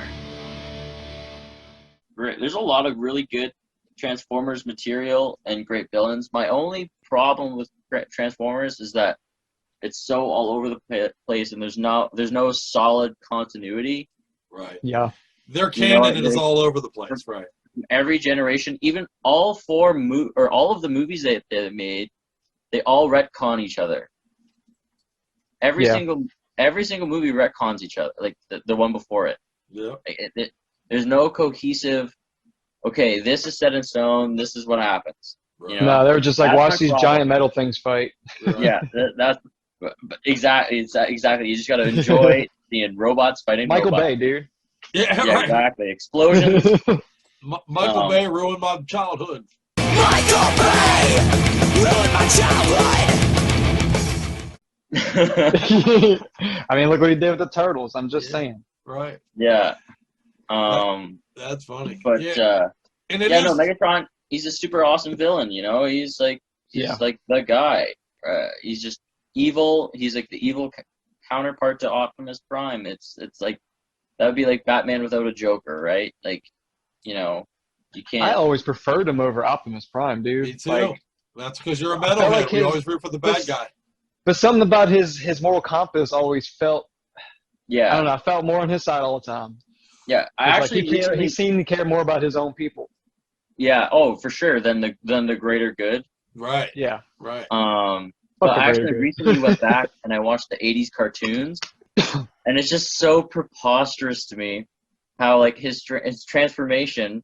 Because growing up for me, Megatron was a tank, but like seeing him and he's a pistol, and then he's a giant robot, and he transforms into a pistol, and then Starscream holds him in his hand and shoots it. I'm like, what? Oh my god. That's I'm like, horrible. that is the bad. Like that's the main bad guy. It's just funny. The you 80s like that cartoon T-Rex? left a lot to sorry. be desired, but the 80s cartoon did have a cool voice for Megatron, though, man. The guy who did The the best voice. Oh boy. yeah. Nobody summons Megatron. Yeah. I love all. The thing I love about the cartoons is that the voice acting is always like nailed for everything. Yeah. So when people are like, "Oh, why do you still watch cartoons?" and it's like, dude, it's just perfect. It's awesome. You know? Fuck. I still do. Fuck. I'll be 50 this year, brother. I ain't never stopping. Fuck you. Can't Oh never yeah, stop. and the T-Rex Megatron, super sick. Super sick. Yeah. I always thought it looked awesome. You guys got great sevens, man. Nobody record that. Nobody record that me saying that. My 7 is the god of mischief himself, man. Predates Marvel Comics, but of course Marvel Comics, it has made him a key and central figure, and that is Loki, man. Loki, or Loki LaFaceon.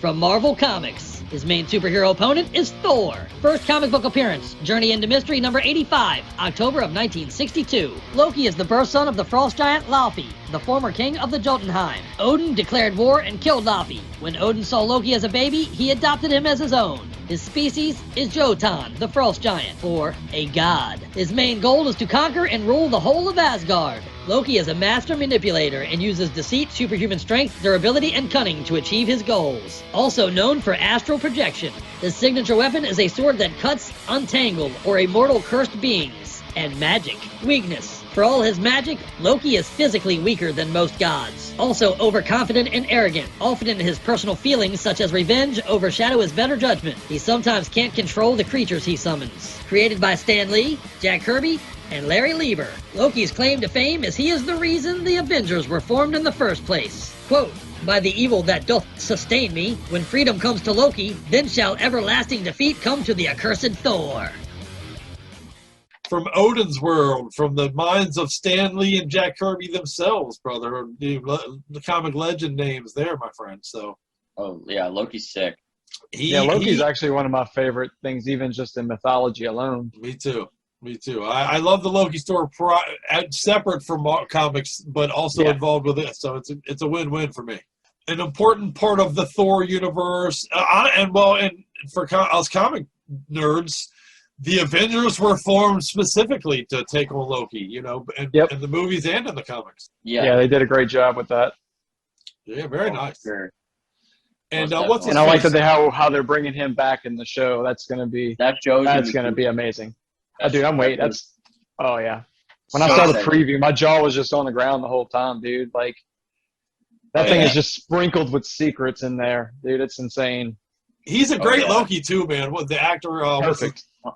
Hiddleston? Yeah, he's a great. He is a big metalhead, by the way, too, man. A big Slayer fan and shit. So. Oh, no That's way. awesome. Yeah. That's amazing. Great. He just got like so much more respect. Yeah. Hey, he plays Loki, the god of mischief, and he's a metalhead, brother. So Perfect. That's and a I good believe combo. he dated the girl that plays the Marvel Universe, Captain Marvel, for a minute, too, in real life, if I'm not mistaken. Oh, Brie Larson? Yeah, I don't know. Yeah, Brie Larson. Can't go wrong with that. They say not so many nice things about her, but she sure is a pretty girl. So, all right. Well, let's do our sixes, guys. Now, what's cool about, let's start this for our number 6 purposes. I'll tell you what, Kyle, let's do your number 6 first because me and Justin have the same number 6. So let's do yours, which is Onslaught. You alluded to him a little bit earlier, and one of my favorite characters for sure. Onslaught, or The Entity, from Marvel Comics. Main superhero opponent, the X-Men. First comic book appearance, X-Men Volume 1, number 15, May of 1996. Onslaught is a psionic entity which grew into creation from the consciousness of Professor Charles Xavier and Magneto when the darkest aspects of Magneto's mind merged with Professor X's darker nature that became its own being. Species, a human mutant fused being. Onslaught believed that adding the powers of both Richards and X-Men to himself would enable him to attain his goal, conquering and controlling the entire world. Psychic omnipotence among many other powers including mind control, concussive blasts, and star system level power. He once punched Juggernaut across the entire planet with a single blow. Onslaught's signature weapons are his sheer power and determination. Weakness. It is possible to bind Onslaught, linking him against his will to the physical world by having a non-mutant character enter his energy form. Created by Scott Lobdell, Mark Wald, Andy Kubert. His claim to fame is he played a role in the death of the Avengers, the Hulk, Fantastic Four, and Doctor Doom, which led to the Heroes Reborn reboot. Quote, "I am a great and terrible force beyond the comprehension of the human mind. I am a god." Yeah, Onslaught, he doesn't get enough, I think, mainstream, acknowledgement. But, like, after I learned about Onslaught, I was like, this guy's nuts, It's just like a mix of Magneto and Professor X, and he's just so overpowered, and he tries to take Franklin Richards' powers and to take over the world. And his character design, he looks like a mix between Magneto and Shredder, and I don't even know what else, but it's just sick. It's a cool design, yeah. And his story where he pretty much defeats he literally kills almost every single Avenger and X-Men, and Onslaught he's just a beast. He he was able to just like flick away the Hulk. You know, it's just like, Yeah. Think about what you just said. Where did he Flick away the originate Hulk. from? What's that? Where did he originate from? That was basically the consciousness of Xavier and Magneto were brought together. Okay, What was so it? he started in X-Men, correct? Oh, yes, sir. he's Yeah, X-Men. yeah. Okay, I couldn't remember. yeah. So like basically, at one point, this is the '90s when comics were like so over the top, right? And it is just hyperdrive. So basically, Magneto and Professor X are like chatting or whatever, and Professor X is like, "Yeah, I guess my way is not gonna work. Like, we're gonna have to start fighting back and killing people, right?" And then like this evil part of him kind of awakens and bonds with like Magneto, and it's such a cool this story. entity that would go on to become Onslaught. Yeah, man. Oh yeah, for sure. Yeah, I remember him. I just couldn't quite remember his origin. Oh man. Well, Yeah. and then there was the storyline where he's basically trying to take over Dr. X's mind and all that good stuff. When he comes back. Great 6, brother. That's a great 666. We got good 666s, you guys. There's a perfect one for that too, man. Fuck yeah, man. You can't go wrong, brother. Yeah, a perfect 6 if you don't mind my saying, man. Mephisto. We both got Mephisto here. Mephisto, or perhaps the devil himself. From Marvel Comics. His main superhero opponent is the Silver Surfer, the Ghost Rider, Doctor Strange, and more. First comic book appearance was the Silver Surfer number 3, December of 1968. Species, a demon. His goal is to trick and corrupt mankind, making them pliable to his will, therefore collecting souls. Mephisto is an experienced and highly skilled liar and strategist. He is also a highly skilled sorcerer with near infinite knowledge of arcane and occult subjects. His signature weapon is the real art of the deal. Weakness? Mephisto's powers are linked with his extra-dimensional realm, and his powers rapidly decrease the longer he is away from there. Created by Stan Lee and John Buscema, Mephisto's claim to fame, in addition to trapping the soul of Dr. Doom's mother in his realm, he is also the creator of every Ghost Rider going back 1 million BC. Also was the serpent in the Adam and Eve tale. Funny side note, in Marvel Comics Super Special number 1, which came out in September of 1977, Mephisto battles none other than the demon himself, Gene Simmons of Kiss in full makeup. Quote from Mephisto, "Well may you tremble, for you gaze upon Mephisto." Basically Marvel's version of Satan, right? I mean, Yeah, am I wrong here? that's what he is. He's the devil of the Marvel. He's friends with death. He's fucking, he made Ghost Rider. Again, I've said it before and I'll say it again, one of my favorite characters of all time, but he's the one that signed the fucking contract to bring the first Ghost Rider into existence and shit, man. So I know he also caused a lot of trouble with the Silver Surfer for a while too. Oh yeah. Great. Those Yeah, are great a lot of his storylines first too. appearance, right? What's that? Is that? His first appearance was a Silver Surfer in the '60s. Oh, you're right. I think so. Yeah. That's right. I was thinking you're right. I was thinking it was Fantastic Four, but no, you are right. It is he originally shows up in Silver Surfer. Yeah. Wow. Well, in any storylines involving Silver Surfer, I love. So. Oh, for sure. I know recently he's been Mephisto. messing with Scarlet Witch a lot. Yeah, all the fan theories for the show. It's being like, Yeah, I gotta get Mephisto. Well, yeah, because they thought it was based Yeah, on and everyone's everything all off let the down. House It's of so funny. Madness or House of M. That's Yeah. right. Yeah. What were you gonna say, Kyle? Though you love what? Oh, I love Mephisto because I'm a Doctor Doom guy. Spoiler alert. Yeah. And right on. Mephisto is a longtime enemy of Doctor Doom. that's true. So Yeah. he's just like trapping his mom's soul and kind of doing that whole thing. Oh, damn. Yeah. Yeah, I forgot about that. He Holy tortured crap. Dr. Doom's mom, dude. You can't Yep. torture Dr. Doom's mom, dude. Yeah, man. Like, come on. And so, I love Mephisto for sure. Yeah, fuck yeah, man. That's good stuff. I mean, he caused Wanda to lose her mind. Literally. That's how she created her kids with his power, and she didn't realize it. And then he absorbed them, took them back, and when she lost her mind, she literally killed like almost all the mutants. She was just like, no more mutants, and then all the X-Men were gone. Everybody with mutations was just fucking gone. What a phenomenal storyline. All because of Okay. Mephisto. Yeah, all of that can be traced back to Mephisto and his interference, man. Hey, and he's friends with Death. Don't forget. And I think he deals with Nightmare as well. Isn't he connected with Yeah, him? right. Yeah. Oh man, All them evil fuckers are connected. Mephisto. Yeah, it felt right that we have Mephisto at 6, man. You know, him being the devil. So. Yeah, that's perfect. Fuck yeah. Well, that was a phenomenal set of 666s, guys. You guys do 666 all right. I want you to know that. If I ever got to get some friends together to do 666 with, you're the fucking guys. Sure. Sounds good to me. Well, and that does bring us to our 5s then, man. And Justin, I love your number 5, dude. Honestly, this is one of my favorite characters ever. Now, see, I got to give a little tiny breaking the fourth wall here, if you will. A couple of the things that were on my list or maybe on my honorable mention list when I saw you guys' list and they were on there, I was like, well, fuck, that's going to give me the opportunity to talk about it, so I'm going to rearrange my list a little bit. Carnage was definitely on my list, man. Tell me about your love for Carnage, sir. Carnage, also known as Cletus Cassidy from Marvel Comics. Main superhero opponent, Venom and Spider-Man.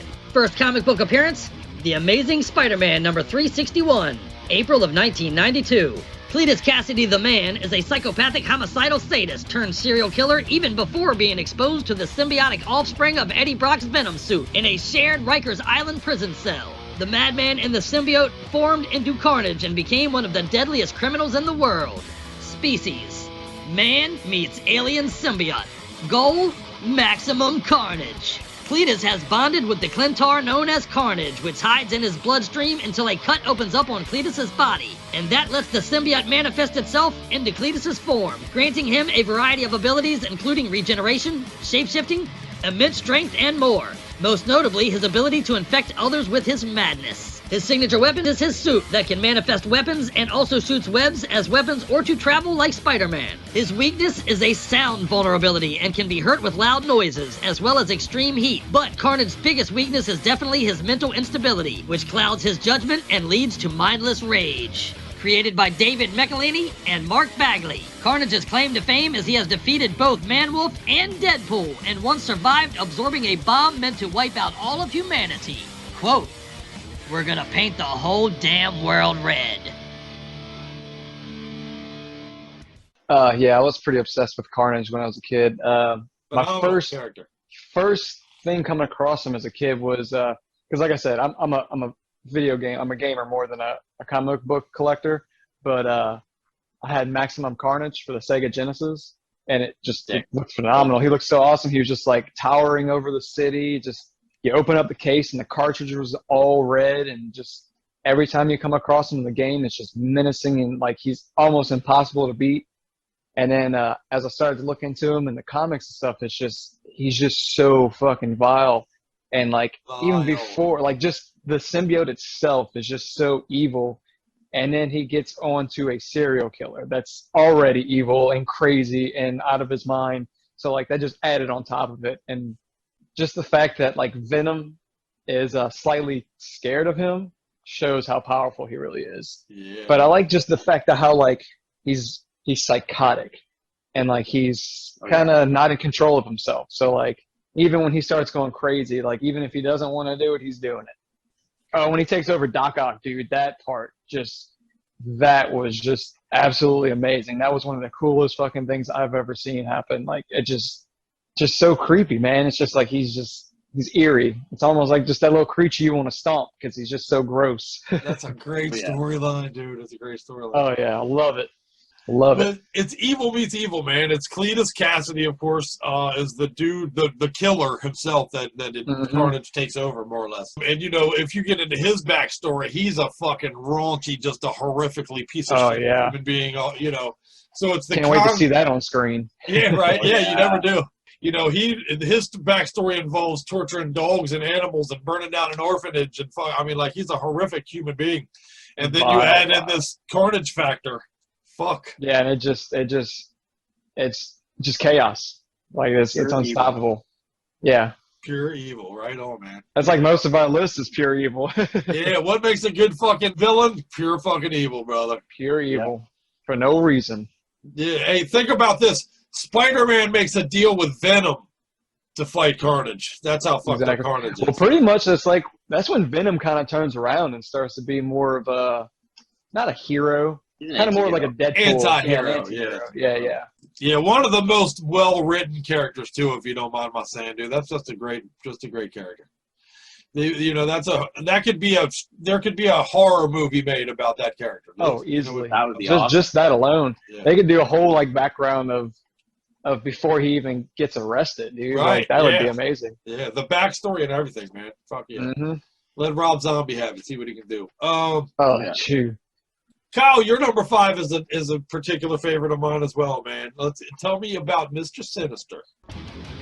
Mr. Sinister, or Nathaniel Essex, from Marvel Comics. Main superhero opponent, the X-Men. First comic book appearance, first mentioned in Uncanny X-Men Volume 1, number 212, December of 1986. Seen in silhouette in Uncanny X-Men Volume 1, number 213, January of 1987. First full appearance in Uncanny X-Men Volume 1, number 221, September of 1987. From London, allied with mutant villain Apocalypse, Nathaniel Essex used alien technology to transform himself into Mr. Sinister. Sinister being the last word his dying wife ever said to him. Species, an enhanced human or a mutant chimera. His goal is to achieve a Darwinian advancement of civilization in one giant evolutionary step forward. In other words, create a world of mutants. He has superhuman strength and stamina, limited telepathy and telekinesis, and agelessness. Also, molecular manipulation of his body mass and others. Weakness, his regeneration ability cannot counter Cyclops' optic blasts. The one person who Mr. Sinister is obsessed with kidnapping is also the one person who can truly harm him. Created by Chris Claremont and Mark Silvestri. Claim to fame, he made an entire army out of clones of himself. Quote, "You can't kill me, there is no me. Sinister is a system. Sinister is a species.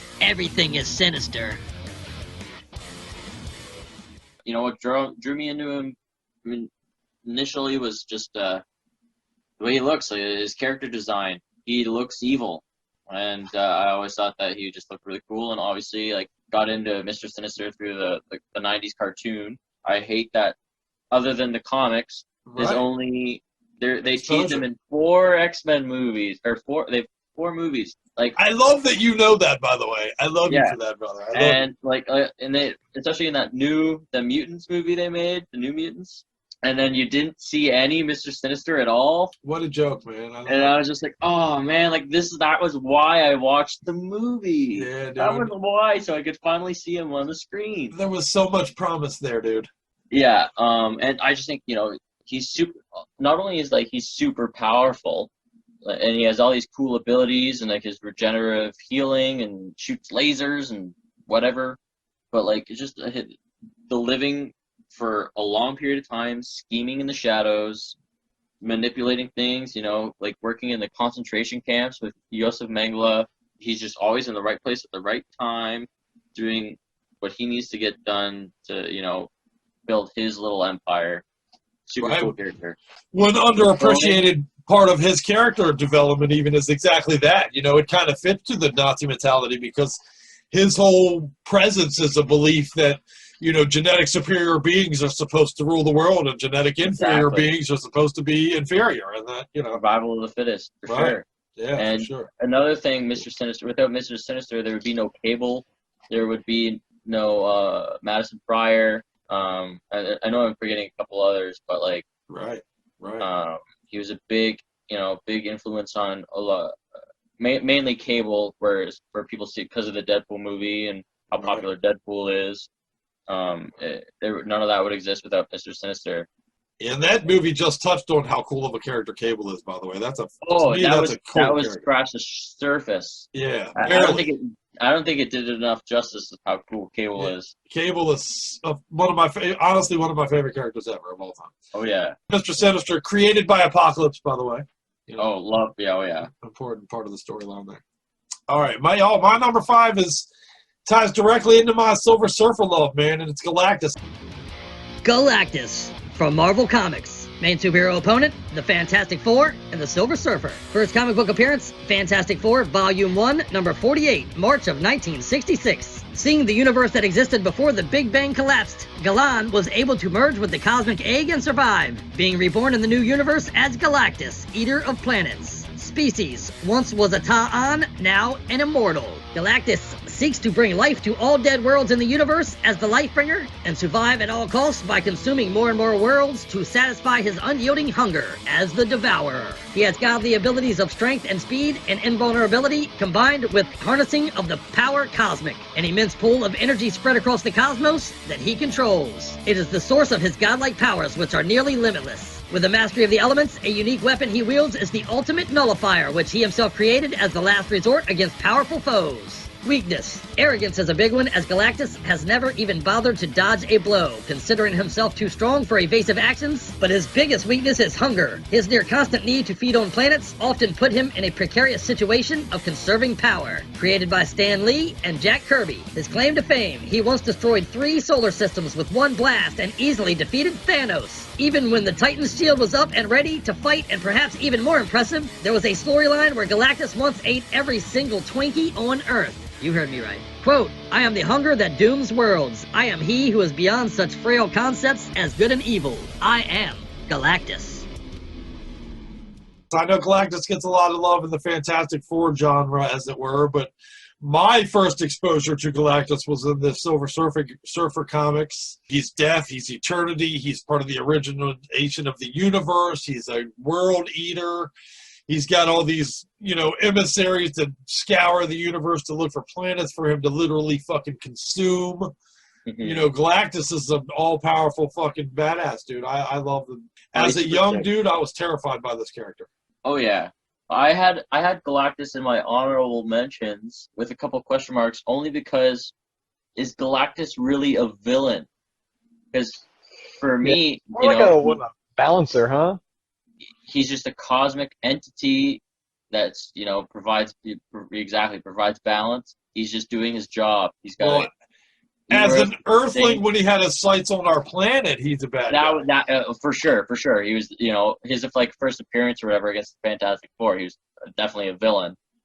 So that's why I was kind of like, oh yeah, but of course, and when they put Galactus into the MCU as the big, thing, that's gonna be great. Yeah, I can't wait for that. That whole I can agree with the terrifying part, though. Oh yeah. Creatures that big just to me are just terrifying. You're the size of a little follicle in their face, like a little tiny pore. Yeah, that's terrifying. Definitely. And again, it definitely ties into my love of Silver Surfer. The storyline of Silver Surfer, the lone guy on the surfboard out in the universe looking for planets, and that I was so captivated by that when I was young. Oh yeah, it's super sweet for sure. Very cool, very cool. Well, our dicks are getting shrinker because we're going from 5s to 4s, babe.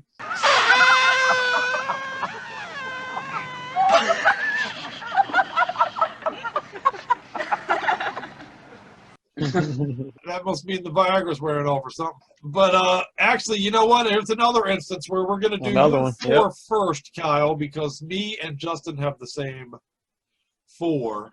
Cool. Yeah. So, Kyle, your number 4 is, we just talked about him a second ago, Apocalypse. Yeah.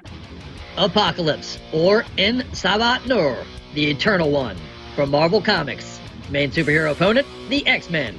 First comic book appearance, a cameo appearance in X Factor Volume 1, Number 5, June of 1986. Full appearance in X Factor Volume 1, Number 6, July of 1986. The being who would later be called Apocalypse was born thousands of years ago in Ajaba, Egypt. He was born with the mutant X gene and possibly is the first living being on Earth to show mutant abilities. His species is human mutant, alpha-level mutant conqueror. He shares Mr. Sinister's aims to achieve a Darwinian advancement of civilization and evolution, seeking a world of all mutants. He has godlike stamina with solar system class striking power. Apocalypse can lift quintillions tons. He can also regenerate, teleport, absorb energy, amongst many other powers. Weakness. Apocalypse's body is ravaged by the techno-organic virus itself, as he must find and switch bodies regularly by transferring his consciousness and powers into a succession of host bodies, abandoning each one when it becomes too weak after burning through each body. Created by Louise Simonson and Jackson Goose. Claim to fame, considered to be one of the most powerful beings in the entire Marvel Universe. Quote, they are less than worms, those humans. I have judged them and found them wanting. That's why I didn't want to say too much about it, because when I was talking about my sister. But yeah, Apocalypse, come on, man. He's one of the most powerful beings on the planet. Partially, it depends on the writer, but sometimes he's a villain, and sometimes he's just, listen, I'm just trying to make the world a better place here. You know? Right. Obviously, the Age of Apocalypse storyline, iconic. One of the best stories of comics history. Not the movie. The movie was terrible.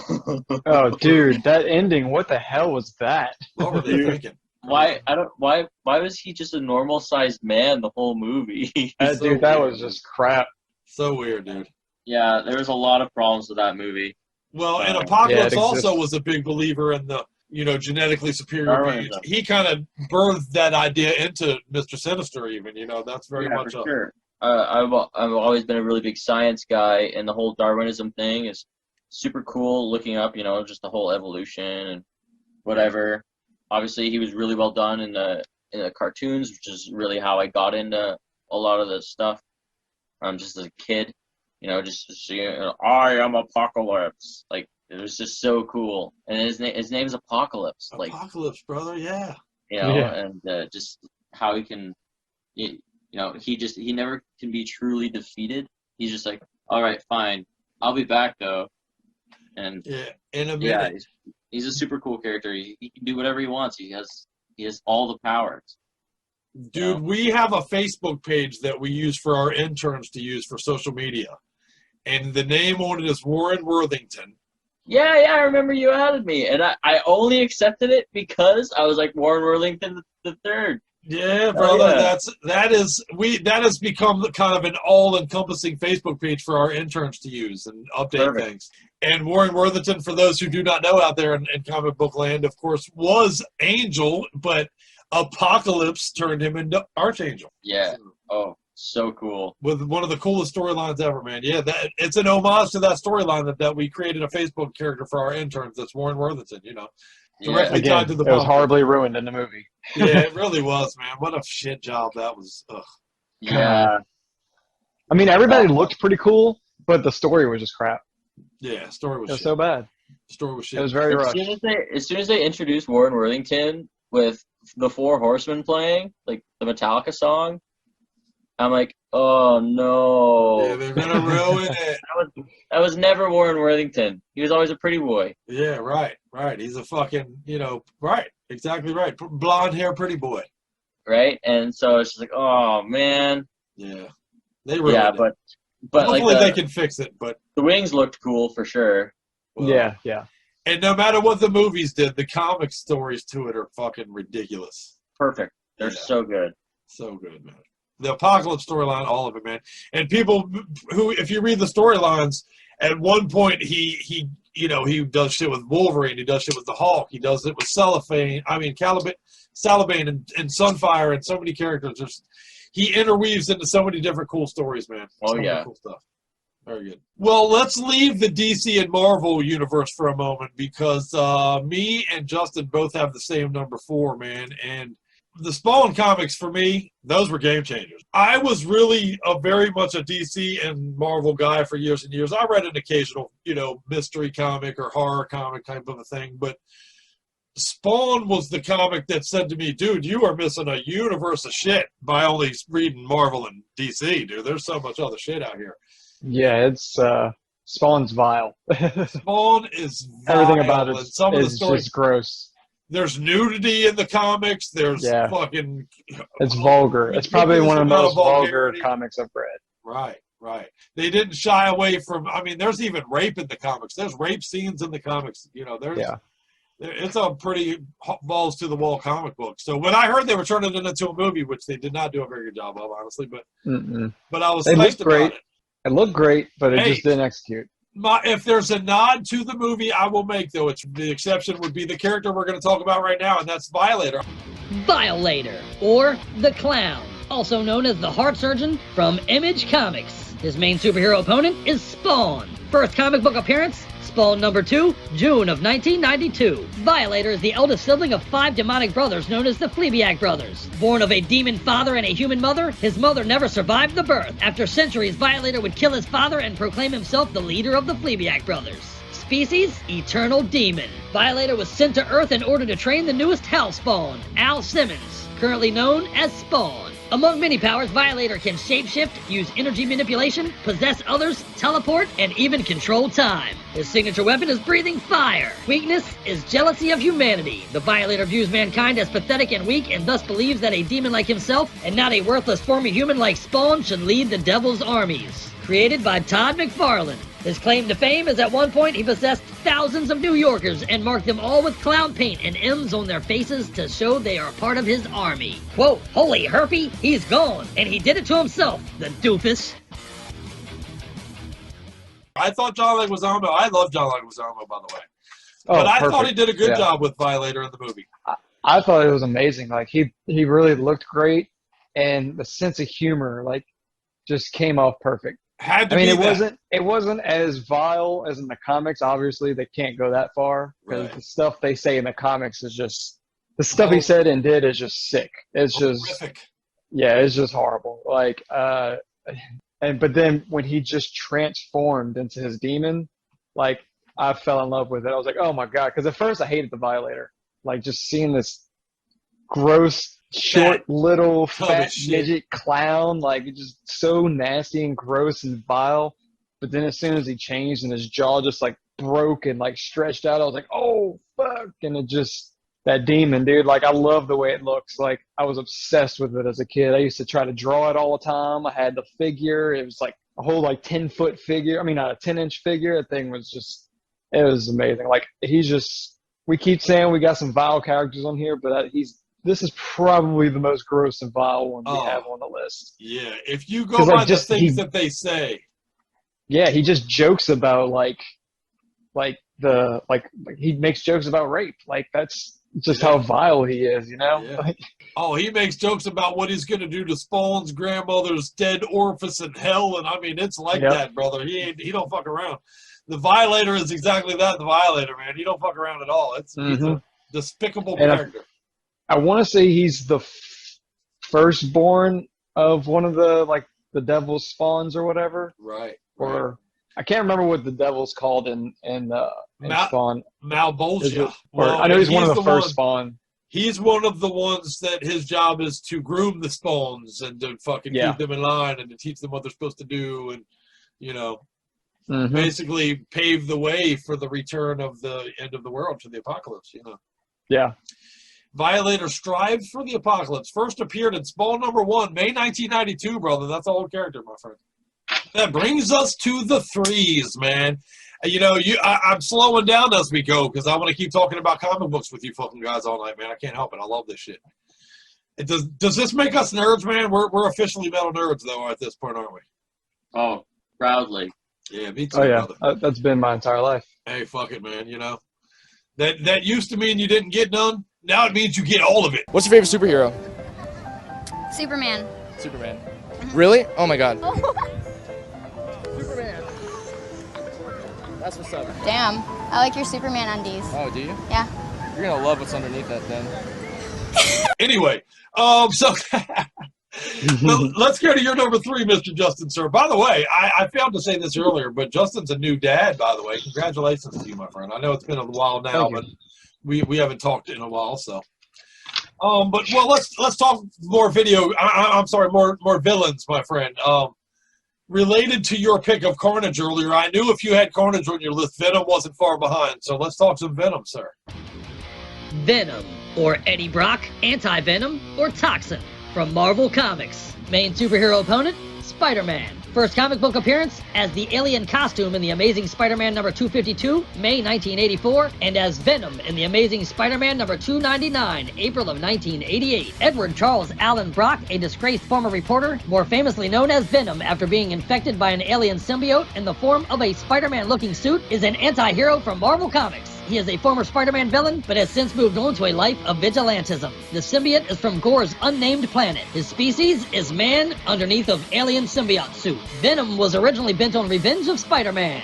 Brock wanted revenge because Spider-Man exposed him as a fraud, and the alien wanted revenge because Spider-Man's Peter Parker had left the suit behind. Venom is a symbiote. By bonding with the Clintar known as Venom, Eddie gains access to an alternate form that offers him a variety of abilities, ranging from a venomous bite to regeneration to camouflage and more. His signature weapon is the symbiotic suit that combines with Eddie's peak physical condition to create a myriad of weapons at his disposal. He also has webbing as weapons and a means of travel like Spider-Man. Like Carnage, Venom's weakness is sound, heat, and the fact that long-term exposure causes mental instability to its host. The character was initially created by Randy Schuller, Roger Stern, Tom DeFalco, Mike Zeck, Ron Frenz, who created it as the alien costume character. Add in David McClellan and Todd McFarlane, and the costume became Venom. His claim to fame is that Eddie Brock is the only Marvel Universe character to have been fused with 3 different alien symbiotes. Quote, "There is no more Eddie, and no more symbiote, only Venom."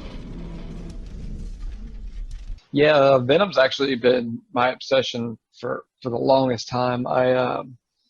As a kid, I was always just instantly drawn to him. Just the color, that black and the blue, and that long tail, and the sharp teeth, and the big claws, and the fact that he can just like jump into like he can morph himself into like these different shapes and turn his hand into like giant blades, and it's just he's ruthless, dude, and He's ruthless.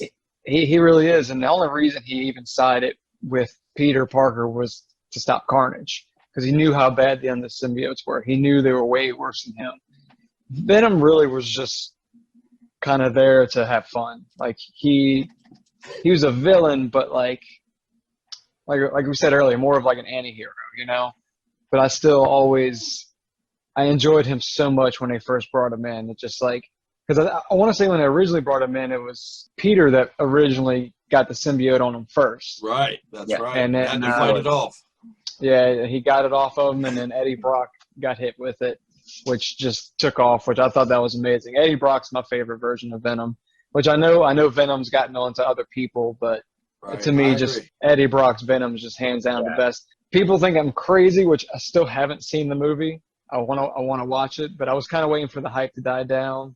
I heard it was pretty good. Even without Spider-Man being part of it, I heard it was pretty good. I enjoyed it, man. You know, it's all right. It's a short movie. Yeah. Yeah. It doesn't break any new ground necessarily, but no, I would say it's more fun than anything. Yeah, that's what I heard. I heard it was just a good movie. Yeah. Yeah. I'm looking forward to see where they go with it next, though. Yeah, the new movie with Carnage. Yeah. It looks sick.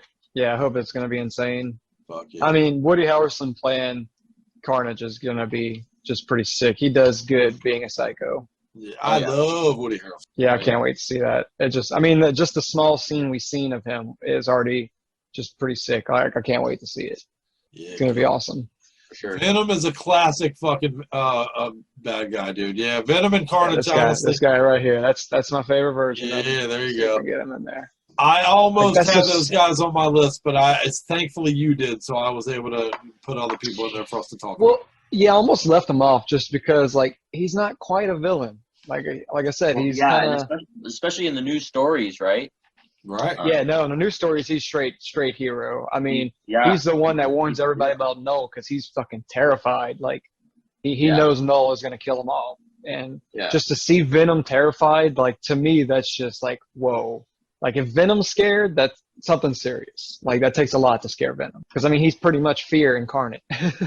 Right. Oh, well, and I failed, I guess, to mention this when we were doing our list. I overlooked the fact that your Carnage was also Kyle's number 3 there. My bad, man. I fucked that up when I was doing my prep notes. But, yeah, your number 3 is Carnage, brother. So, yeah, we're staying in the Spider-Man world for a minute. He's got his Venom.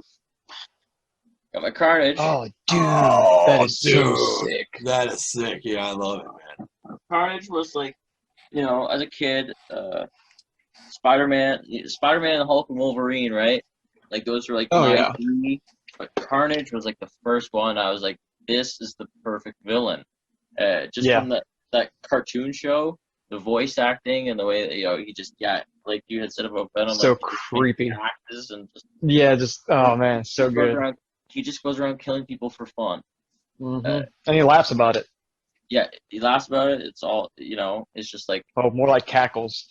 Yeah, right. It's one of those instances of just pure evil.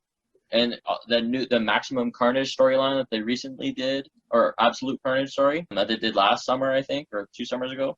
It was really well done, where they brought in the whole now, which is the new Venom and whatever. That one is Essentially the hero super Venom. cool when he goes around and then he like has to face Venom Hulk. Like that was like Oh, he beats Venom Hulk, like so cool, Wow. man. Yeah, I just always loved it. He was just maniacal and just yeah, literally just an evil symbiote bonded to an evil man. You know, evil squared. Evil squared, dude. Yeah. And Yeah. again, I alluded to it a little earlier, but the story, the Cletus Cassidy story, the guy that is the human being part of Carnage, is crazy. For Perfect. Marvel comic standards, it's dark. way dark. It's way Yeah, dark. for sure. You know, like killing his grandma as a kid and Yeah, dude. yeah, stuff like the animals and burning down the orphanage and stuff and Yeah, crazy. awesome. So dark. So like kind of against what Marvel is currently all about. Yeah, right. Right? And yeah, one of the most perfect villains in terms of just being evil. Well then, the ones you've both just talked about, man, I swear I can't wait for the new Venom movie for these characters. Super excited. If they're driven by these characters, they'll be good. Yeah. And my number 3 is motherfucking none other than Doomsday. Doomsday from DC Comics. Main superhero opponent, Superman and Wonder Woman. First comic book appearance, a cameo in Superman Man of Steel number 17 in November of 1992. Full appearance in Superman Man of Steel number 18, December of 1992. Doomsday is a demonic monster genetically engineered from the depths of prehistoric Krypton, where he was created in an alien lab to feel few emotions beyond hatred and anger. Species, a genetically engineered Kryptonian. His aim is to destroy any being with Kryptonian DNA. Doomsday, being from Krypton, has similar powers enhancements to Superman from the Earth's yellow sun, but also has been altered so that his entire body is built as a defensive structure, which continues to arm itself the more that it is damaged. His signature weapon, Doomsday is known for his very sharp bone protrusions that stick out of his body everywhere, and they can easily cut Superman's skin. His weakness, with a low intelligence and mental anguish, despite Doomsday being almost invincible, he still battles the memories of his being experimented on and created, which has left residual fears in him of pain and suffering. Created by Dan Jurgens, Louise Simonson, Roger Stern, Jerry Ordway, and Brett Breeding. His claim to fame, broke Wonder Woman's arm and killed Superman. Quote, "You don't get it, Blue. I'm not some bad guy, something you can punch. I've always been here, and I'll always be here." Who's the answer to the question, who killed Superman, brother? Yeah, Doomsday's. He was in my honorable mentions, man. Doomsday is so sick. His character design, everything sick. about him, is just so cool. Yeah, he's the only one that could truly kill Superman. Yes, sir. I almost threw him on the list just because of that. Because I can't stand Superman. So the fact that there's somebody that killed Superman, like, I'm sorry, I don't mean to hurt you, but Superman's probably my least favorite. Wow. Just to see someone that can, I think it's just characters that can't be stopped or can't be taken down or like almost invincible kind of throw me off. Like, right. Do you like Captain Marvel? See, not really, because I don't like the overpoweredness. Like, I like when I saw Rogue take her down. Wow. Wait, which Captain Marvel? Are you like Marvel Captain Marvel or like Shazam? Well, Marvel. I'm thinking Marvel Captain Marvel. Oh, okay. Okay, yeah. Shazam's also known as Captain Marvel, who is that's true. Exactly like Superman. Right. Yeah, right. yeah, that's true. Very true. Yeah, it's just it's hard for me to get into characters that are like just overly powered like that. So when I saw Doomsday take him down, I was just like, holy shit, I love this guy. Jerry Seinfeld is rolling over somewhere right now because you said that. He's just too overpowered for me. That's all. Now I won't lie, Superman for me has become Led Zeppelin, if you will. It's something with a super awesome place in my heart. I've always loved it all my life. Yeah. It's tried and true. And now to the point, I guess, I'm to a point in my life where I guess I take it for granted a little bit. I don't really spend a lot of time reading Superman comics. I don't go back to the Superman storyline very often. Outside of the current DC movie universe, it's not a comic I go out of my way to currently read or anything. But there was a time when I loved me some Superman, though. I like the stories. I don't care for Superman himself. And like the old actual Christopher character. Reeves movies, man. What about the old Christopher Reeves movies? You know? I haven't seen those in years. Yeah, they were great. They were awesome. The third one's Just terrible. as a kid, but- I remember the one where he's just like going around the planet real fast, and it's like reversing it. Yeah, That's- so I just Lois remember Lane that. Guy. Well, the third one's terrible, but it has Richard Pryor in it, so you know I love it for that reason. So. One redeeming quality. Yeah, we had to have Doomsday on the list, man. The only dude to kill fucking Superman, dude. That's the craziest storyline ever, dude. So, Kyle, we're gonna do your number 2, if you don't mind, sir. Yeah, fuck yeah. And that is the awesome, the amazing, the X-Men storyline guy, Magneto, brother. Arch nemesis of one Charles X. Magneto, or Max Eisenhart, from Marvel Comics. Main superhero opponent, the X-Men. First comic book appearance, the debut issue of the X-Men, #1, September 1963. A powerful mutant born with superhuman abilities who has the ability to generate and control magnetic fields. Magneto learned his powers at a youth in a Nazi detention camp. Species, human mutant. Magneto seeks a world run by, if not populated exclusively by mutants. He has the power of magnetic manipulation and defying gravity. His signature weapon is his helmet, which shields him against telepathic attacks. Weakness: he is susceptible to physical and mental fatigue that can ultimately affect his ability to adequately use his powers. Created by Stan Lee and Jack Kirby. Claim to fame, Magneto is the very first foe of the X-Men. Quote, peace was never an option. You know, it depends on who's writing him, right? Is he a hero or is he a villain? Right? And he's always just trying to do what he thinks is best for his people. Right. His people being mutants at this point. Yeah, super badass. I love his character design. He's one of the most powerful beings on the planet.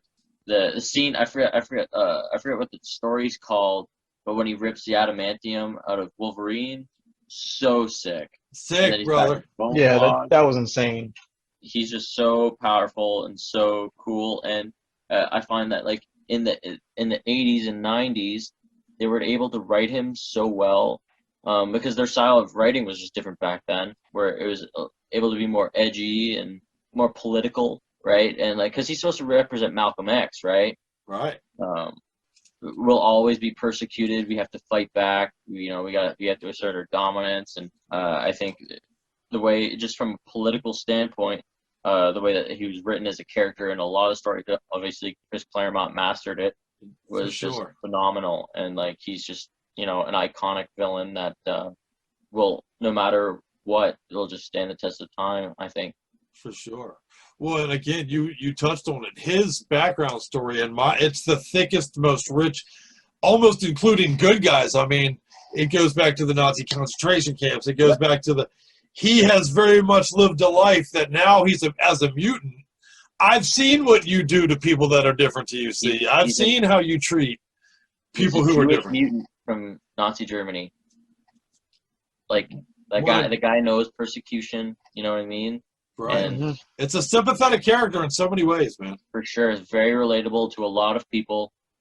That's why it's hard, like you said, to place him as a villain or a hero, It just depends on how you right now in the storylines he's a hero.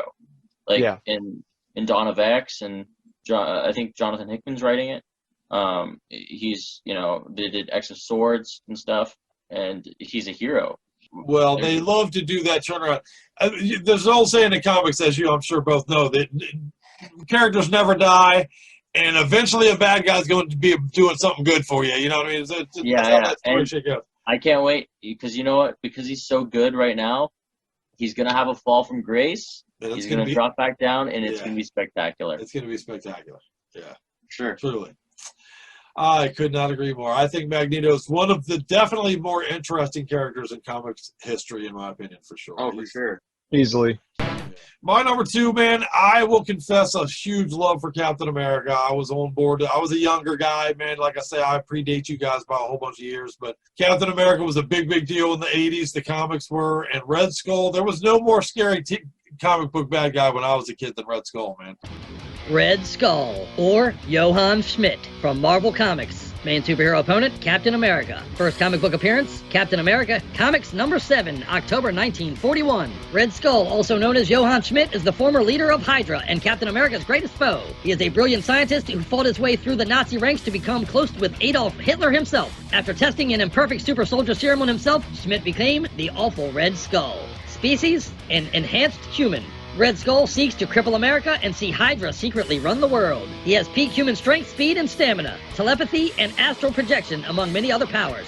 The Red Skull's most infamous weapon was his so-called Dust of Death. The chemical composition of this powder is unknown, but it kills a victim within seconds of making contact with its victim's skin, while causing all of the hair on the victim's head to fall out. As a result, the victim's corpse appears to have a red skull for a head.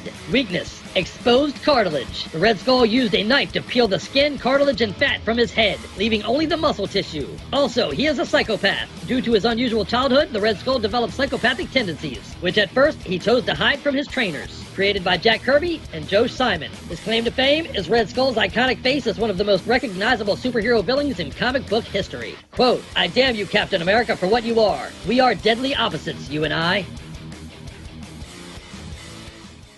The look of Red Skull, the fact that he also was tied to the whole Nazi thing, you know, and as a kid even, the whole Nazi thing was even more terrifying than, you know, as you understand it as an adult, it's terrifying, but as a kid, it's just, Yeah. you add in this Red Skull guy and the Nazi thing and the whole symbolism of it was horrifying. Oh yeah, I really like what they did with him in the movies as well. Yeah. And yeah, Red Skull was just cool because it put a cool twist on the Nazi regime in the comics. It put a unique twist on it. It wasn't just so straightforward, and just him as a military general, right, or like a regime leader. Obviously, the leader of Hydra has lasted the years. The Hydra stories are so awesome to me. Yeah. Oh, for sure. What is it? Secret Empire, where Captain America is a Hydra agent. Yeah. So cool. Yeah, just Red Skull, definitely an awesome character that was always really well written. Fuck yeah. And what people may not realize who are only Marvel moviegoers and not comic readers is very much like Darkseid Darkseid is on the short list of bad guys who managed to kill an icon. Don't forget, there's a storyline where Red Skull kills Captain America. He assassinates Captain America. It leads to the Bucky becomes, the symbolism of Captain America for a while. There's a huge storyline there, but Red Skull successfully kills Captain America at one point in the comic books. Yeah. Pretty major. Nuts. Yeah, it is. That's an insane thing when you think about it, man. And eventually, of course, he gets frozen and all that as far as the comic book. They use that as the storyline to bring him back, but he was dead at one point as far as the comic book was concerned, and that was Red Skull who did it. Yeah. So pretty cool. Well, we're going to skip your number 2, Justin, because your number 2 is me and Kyle's number 1. So let's go to your number 1, brother, shall we? All right. Works for me. Yeah, and I know you got a love for this character. Oh, yeah, definitely. I even called him up earlier, and I was campaigning. I was like, look, man, let's go unanimous on the number 1. And he was like, dude, my number 1 is set in stone, baby. Let's go. And I love you for that. Oh, yeah, definitely. What's easily is Shredder is going to be my number 1. Shredder, or Oroku Saki, from Mirage Studios Comics. Main superhero opponent, the Teenage Mutant Ninja Turtles. First comic book appearance, the Teenage Mutant Ninja Turtles number 1, May of 1984. Originally named the Grater in early art and covered in what looked like cheese graters, Shredder has become a generational character. Shredder joined the Foot Clan to learn the ways of the ninja and to avenge his brother's death, and eventually takes over the clan and involves them in everything from drug smuggling to assassinations. Species, human. His goal is to control and run his criminal enterprise, the Foot Clan. He is believed to be the deadliest ninja warrior in the entirety of the Teenage Mutant Ninja Turtle universe. His signature weapon are his armor equipped with specially designed blades and claws in addition to his fighting prowess. Arrogance and electricity have been the most notable weaknesses Shredder has displayed. Claim to fame, after being killed once by the Turtles, Shredder was brought back to life by a colony of a rare breed of worm. Through some unknown process, the worms began to act as one and became the reincarnation of the being known as Shredder. Quote, "Tonight, I dine on turtle soup." I've always been obsessed with Ninja Turtles. That was my first obsession as a kid. It was literally the first word I ever said was turtle. It's because of the Ninja Turtles. I like turtles. Love them. That's that little kid grew up to be. That's him. Oh my God, it's him. I love turtles. I know Shredder's pretty short-lived in the comics, in the original, like, Mirage line. Like I said, we said it earlier in the show, but he's killed off in the very first comic because the Turtles are ruthless. They literally race 15 years to murder and assassinate one person, and that's Shredder, and they fucking do it. They go out one night, they throw a note at him, say, meet on the rooftops, and they fucking assassinate him. They destroy him. They knock his body off a building because he tries to they give him a chance to kill himself, like the honorable thing after. So he doesn't do it. He tries to blow himself up with a bomb that he's got strapped to him. Donatello shoves his staff literally into his face. Like, you see it, like, impale his face, and it knocks him off the building, and he blows up.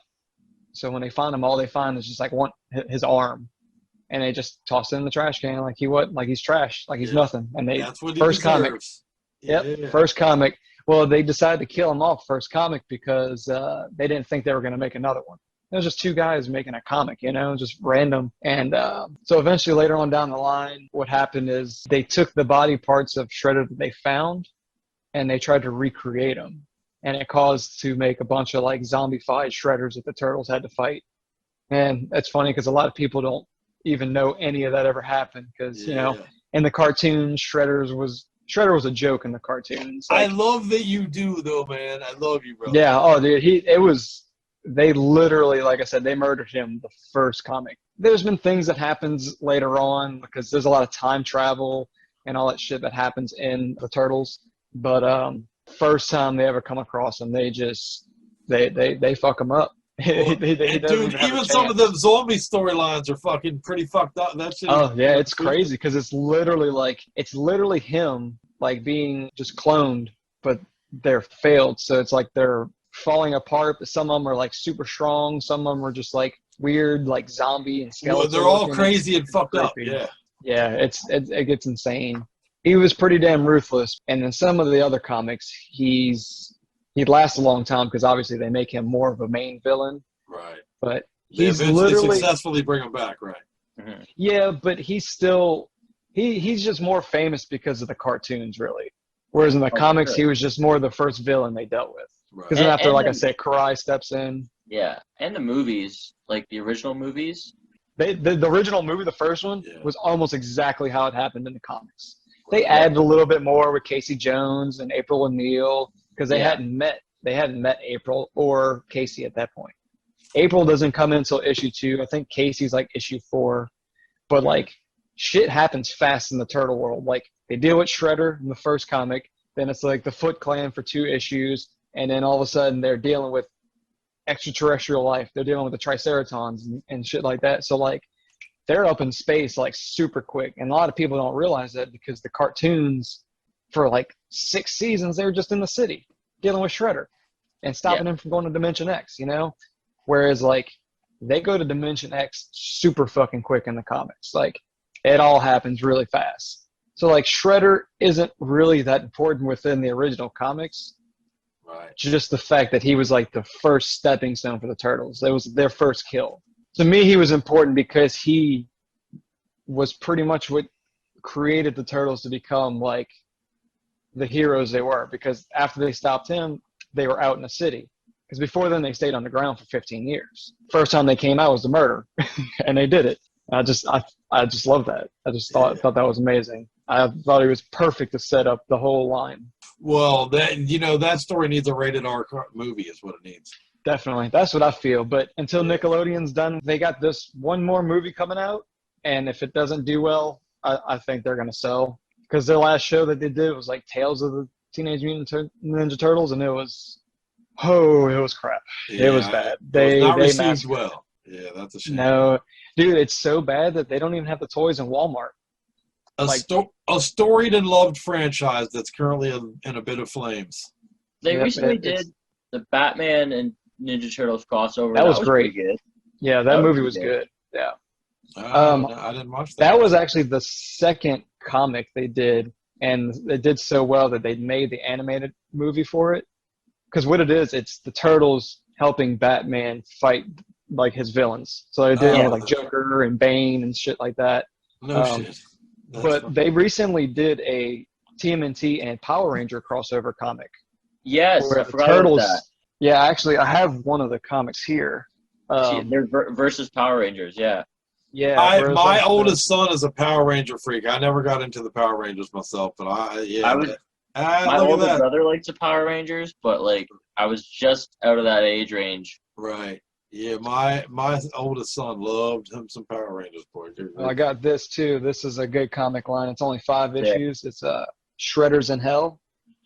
Yeah, see, I'm glad you showed that, actually, because that's what, when we bring up Teenage Mutant Ninja Turtles, I do fear that people picture the Goofy cartoon or the Goofy movies, but comics are badass, man. I mean, the comics are next level. Let me show you this. I got the first issue right here, man. It's completely misrepresented in other media. Let me turn that off so it doesn't get no glare. I'm still gonna get a glare. But like, look how. Let me get to the fighting, dude. Like, yeah, that's what's up. See, yeah, that's like way more dark than anything they show in the cartoons. Like, right. That's next level, man. That ain't the shit you're seeing in the fucking movie and the TV shows and shit, you know? Nah, dude, like, look, this is them killing Shredder right here. All of you comic fans out there, man, I definitely implore you to check out some of the, and the artwork is phenomenal too, man. Dude, it's awesome. Yeah, good stuff. That's good stuff, my brother. Well, you know, I'm going to actually get Kyle to rip out a couple of his props here in a second too, because our last guy, which is Justin's number 2, is also mine and Kyle's number 1. So I knew when we did this list, this guy was going to predominantly appear on it. He was my immediate number 1 without hesitation. First name I wrote down when I started to make this list without any hesitation is Dr. Victor Von Doom. Dr. Doom, or Victor Von Doom, from Marvel Comics. Main superhero opponent, Fantastic Four, Spider-Man, Doctor Strange, and others. First comic book appearance, The Fantastic Four number 5, July 1965. From Latveria, Doom was exposed to the same cosmic storm that gave the Fantastic Four their powers and gave him his own. He was created to look like death with a metal skeletal face instead of bone. Species, enhanced human. Dr. Doom believes that he should be the absolute emperor of the planet Earth. With a genius intellect, Dr. Doom is said to be the second smartest man behind only Reed Richards of the Fantastic Four in the entire Marvel Universe, while also having obtained the power of psionics, energy absorption and projection, teleportation through dark mysticism, and more, including super strength and even a force field. His signature weapon is clearly his genius, which has led to a scientific and technological assortment of weaponry, especially his Doom bots. His weakness, above all else, is his arrogance, which repeatedly plays a role in his undoing. Created by Stan Lee and Jack Kirby. Dr. Doom's claim to fame? In 1981 DC Marvel crossover event, Dr. Doom faced off with none other than Superman himself of the DC Universe. This makes Dr. Doom perhaps one of the most widely battled against supervillains in all of comic history. Quote, "I am Doom, destroyer of worlds. What gods dare stand against me?" Yeah, man. He's so sick. I see you got a mask right there, don't you? Yeah. I got a Yeah, I've been looking at that all night. I got a bunch of single issue comics, and this is just like a 3D printed thing. Fucking, I don't know. It's cool. You printed that on a 3D printer? That's awesome. I had a guy do it for me. That's awesome. I got a big, giant Dr. Doom flag thing from hanging over my bed. It's him in hell. And he's got like this 6 suit on. It's from the new comics that they just released, and he just like as soon as he gets to hell, he goes. He in the comics he gets shot and killed by a Taskmaster, and then he wakes up in hell. So he goes, very well, hell then, and you know he's just on a pile of skulls. It's so sick. So I'm like, yeah, I gotta get that made and put it over by my bed. Yeah, I got a bunch of like single issues. I got this little guy. He's cute. Oh, I love it. Yeah, You know, you got some Dr. Doom ink yet? When are you gonna get a Dr. Doom tattoo? Oh, dude, it's definitely on the list. You know, my next tattoo's got to be a Maiden one, but I gotta do the Trooper. Sweet. I'm doing H.P. Lovecraft on this arm, man. I'm doing all H.P. Lovecraft. Oh yeah, nice. Get Cthulhu going. Nice. I got Cthulhu. I got a Knight going. I got my Dagon. I got H.P. Lovecraft. Sick. Yeah, I'm definitely gonna do a whole Marvel thing. Oh, that'd be sick. But yeah, I got a bunch of Doctor Doom stuff. I got all the single issue stuff. This is a funny one. From December, they did Doctor Doom, Iron Man. They have to fight Santa Claus. That's awesome. It's funny, you know. It's a quirky story. Yeah, It's that's just a awesome. single issue. I got those Funko Pop things. I got all the Doctor Doom ones. I pre-ordered the Zombie Doctor Doom one. Yeah, I got a bunch of them things. I got Yeah, Doctor man. Doom. I got a bunch of Maiden ones. I got a bunch of Lemmy. Nice, yeah. I recently, within the last couple of years, because Doctor Doom was so fucking shit done in the movies, and he wasn't very done well in the cartoons either. I never really cared to. I always knew he was just a dude that no one wanted to fuck with because, you know.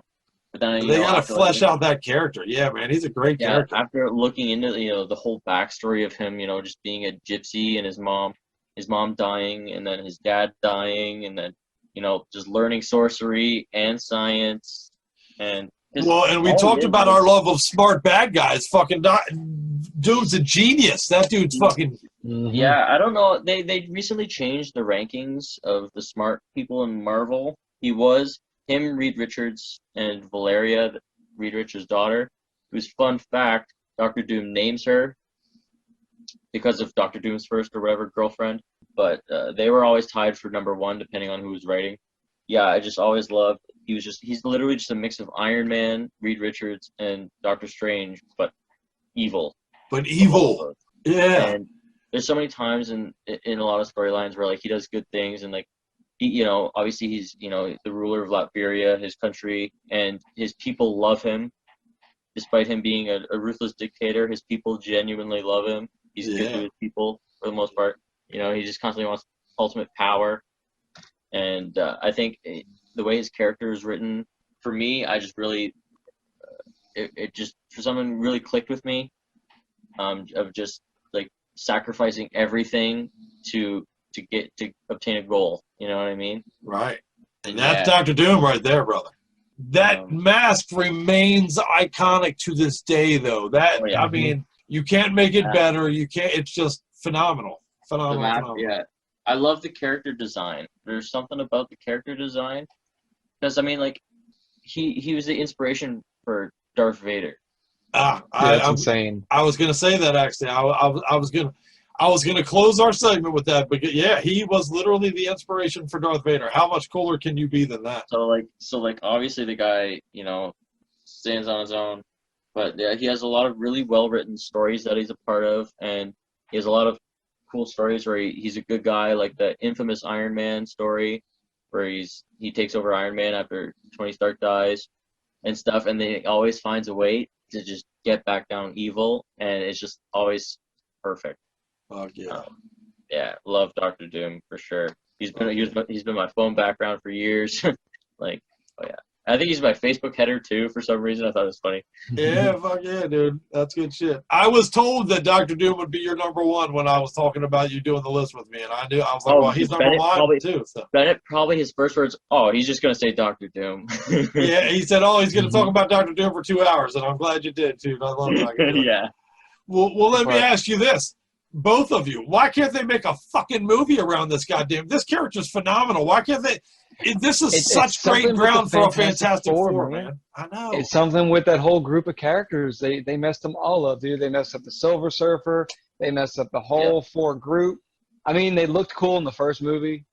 Oh, for sure. Jessica Alba. I love Jessica Alba. Yeah.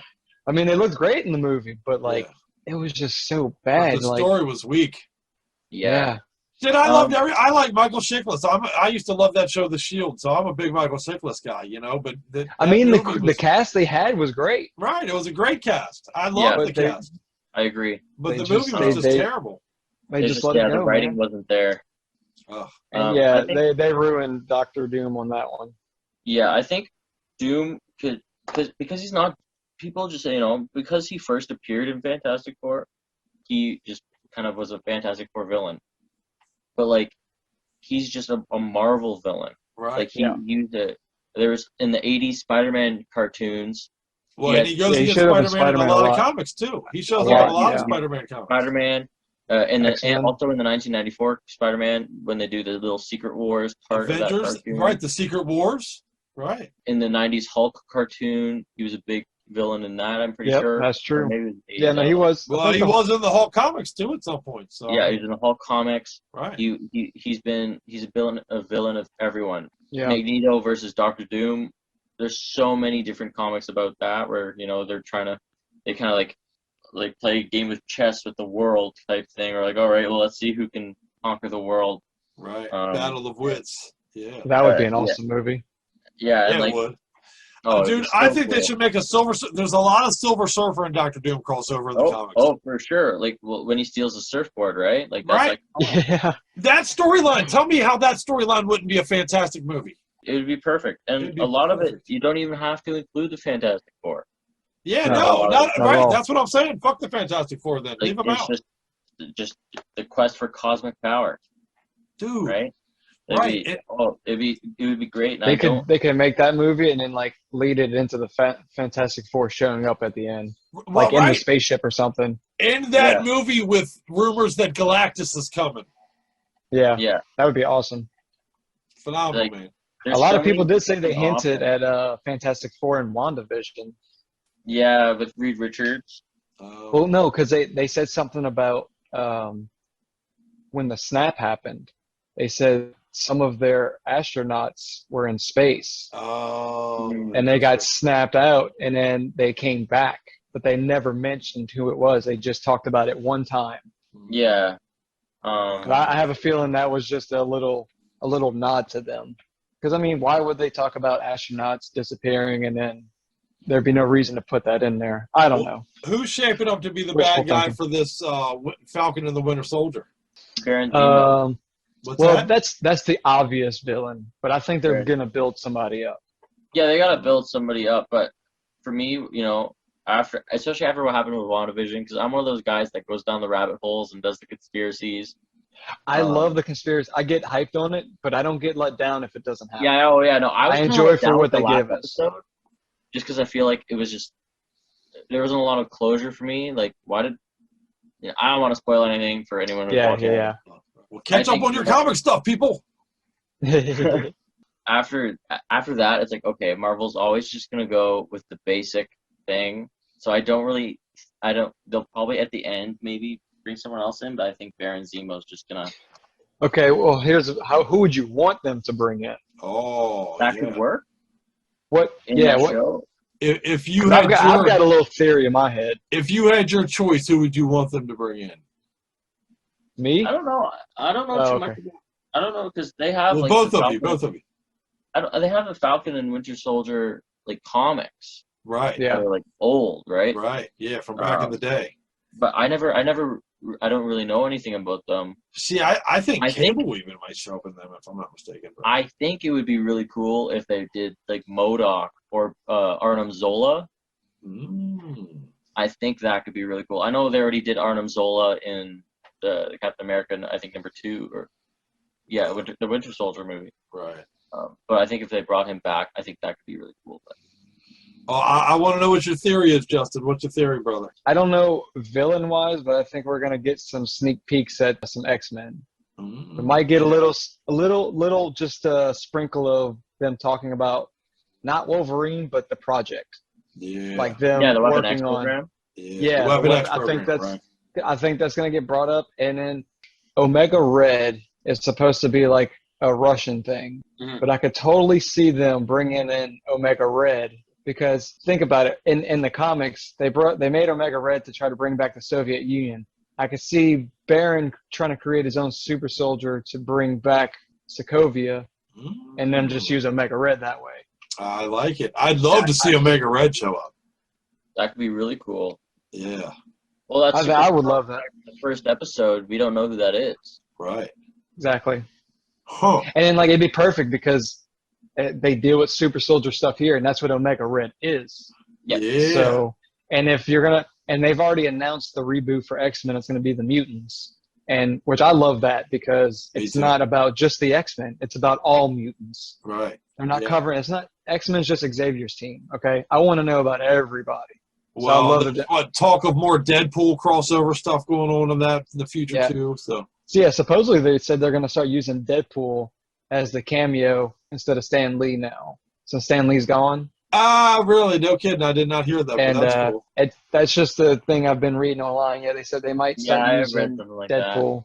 That's cool. Which that. So far, a lot of fans are okay with that idea. Yeah. Well, I love Ryan Reynolds. I've loved Ryan Reynolds since Van Wilder. So yeah.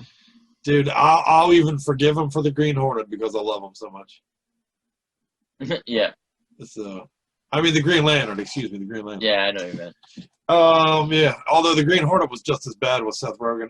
But that was worse. Pretty horrible. Pretty horrible. In closing, if I may, guys, and again, I want to tell you both how much I really, really appreciate you doing this with me, man. For real, you guys kick ass. Yeah, definitely. Yeah, for sure. This is a lot of fun, man. I'm gonna make up excuses to get you both on here to talk to me about shit in the future before long, too. Sure. Oh yeah, for sure. If you ever do another video game show, you got to get me on that one. Oh man, we can always do more video game shows because that's a topic that definitely. never runs dry, sir. So no, not at all, dude. There's so much shit you can bring up. You a gamer, Kyle?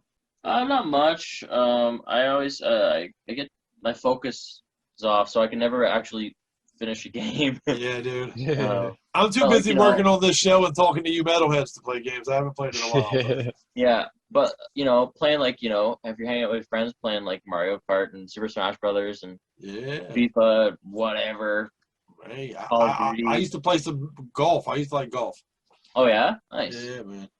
But I'll tell you what. My closing question for us tonight for our villain talk, and behind telling you again because it's important for you to know that I love you fuckers for this, but my closing question for you, and I'll go to you first, Justin, and then to you, Kyle. But what do you most look forward to in the comic universe in the coming year, gentlemen?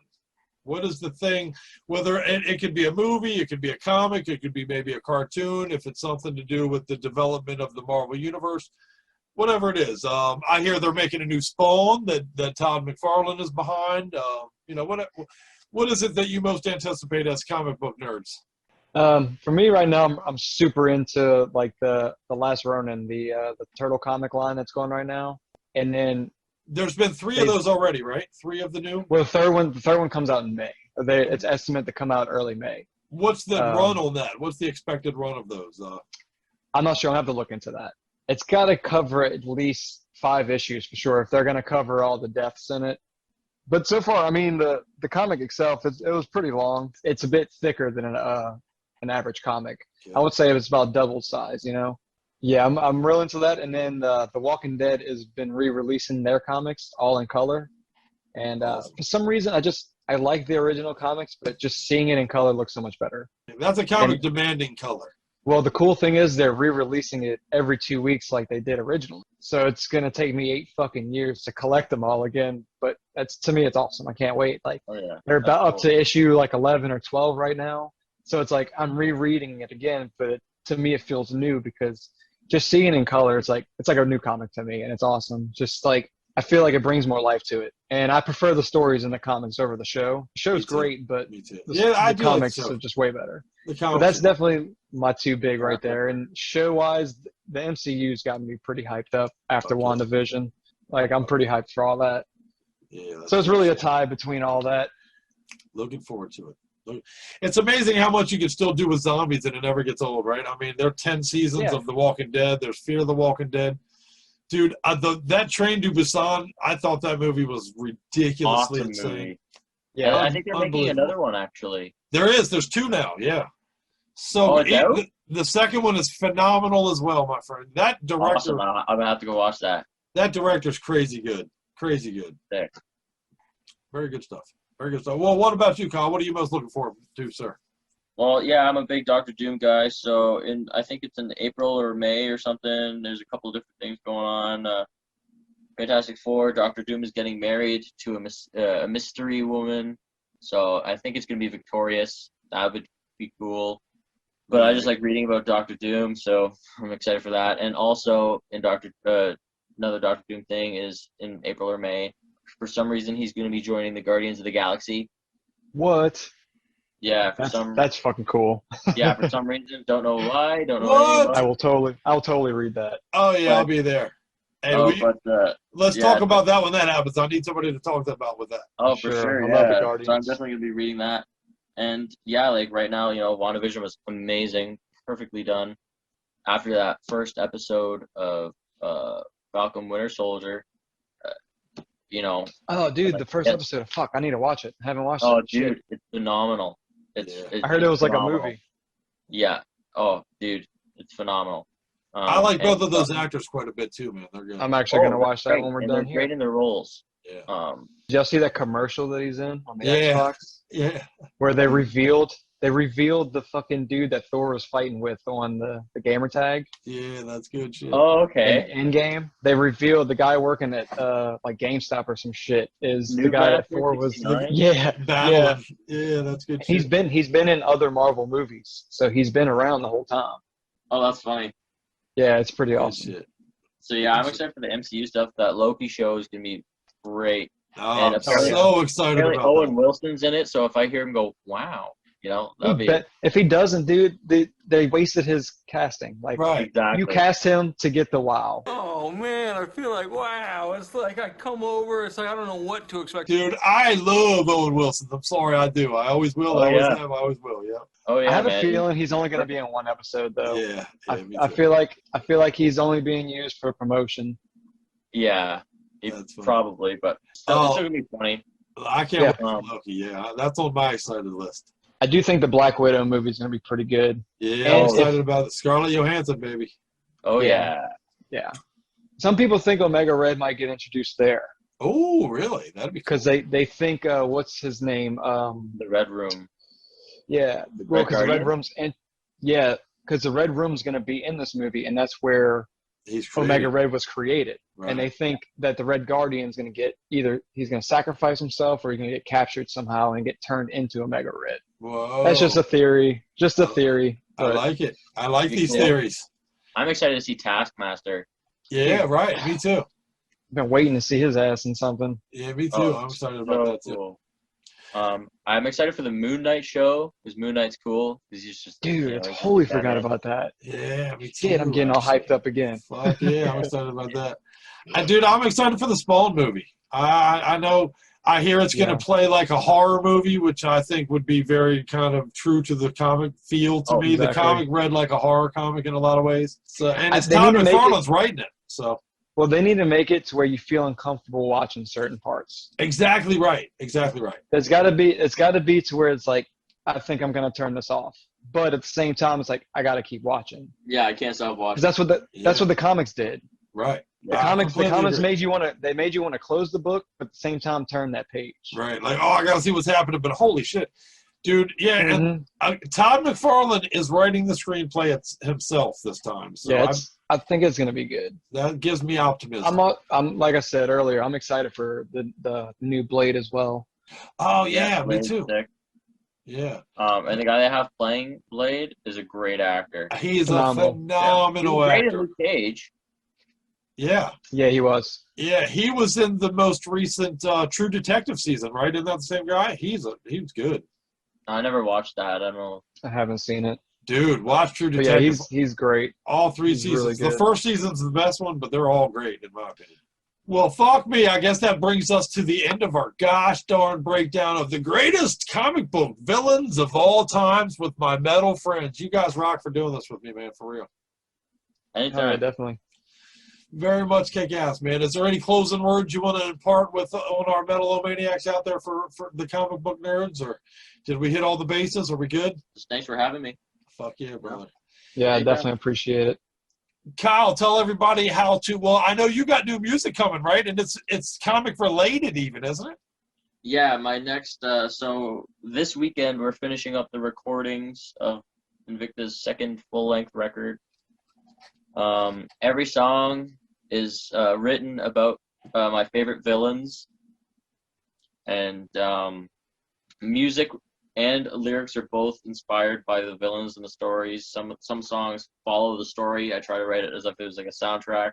Holy shit, dude! Super nerdy. Yeah, I love you so much, Kyle. I love you, brother. It's not cringy. I'm not naming names. I'm not, it's still people that outside can still read it and be like, oh, that's cool. Yeah, Right. I love it. I love it. Invicta right now is super busy recording and working on that, and that hopefully will be out in a few months. And yeah, for sure. I'll hit you up when it's all finished. Awesome. Well, you heard that out there, Metal-O-Maniacs. We'll drag Kyle back out here to talk more comics and play some comic-related metal, damn it. You know, we're going to do the thing, brother. Oh, yeah. I'm excited for new Invicta. I'm a fan of you, my friend, for sure. Hey, cheers, man. I really appreciate it so much. For sure. And Justin, man, when are we bringing the channel back? Let's go, dude. I know you had to take some time off to get a little baby out into the world, man, but I miss you, sir. Yeah, my computer actually melted down on me too, so I've been waiting to get that fixed. I should be up within the next month. Awesome. And like I said, I know I talked to you about having you on the show and stuff, so I'll be there, I'd like brother. to do that. Yeah, because I like to talk about food and stuff on my channel as well. Amen. And I know you've been on a crazy journey with your weight loss, so I'd like to talk about that. And I know your food habits have probably changed a lot since then, so I think a lot of people would like to hear stuff about that. Fuck yeah, brother.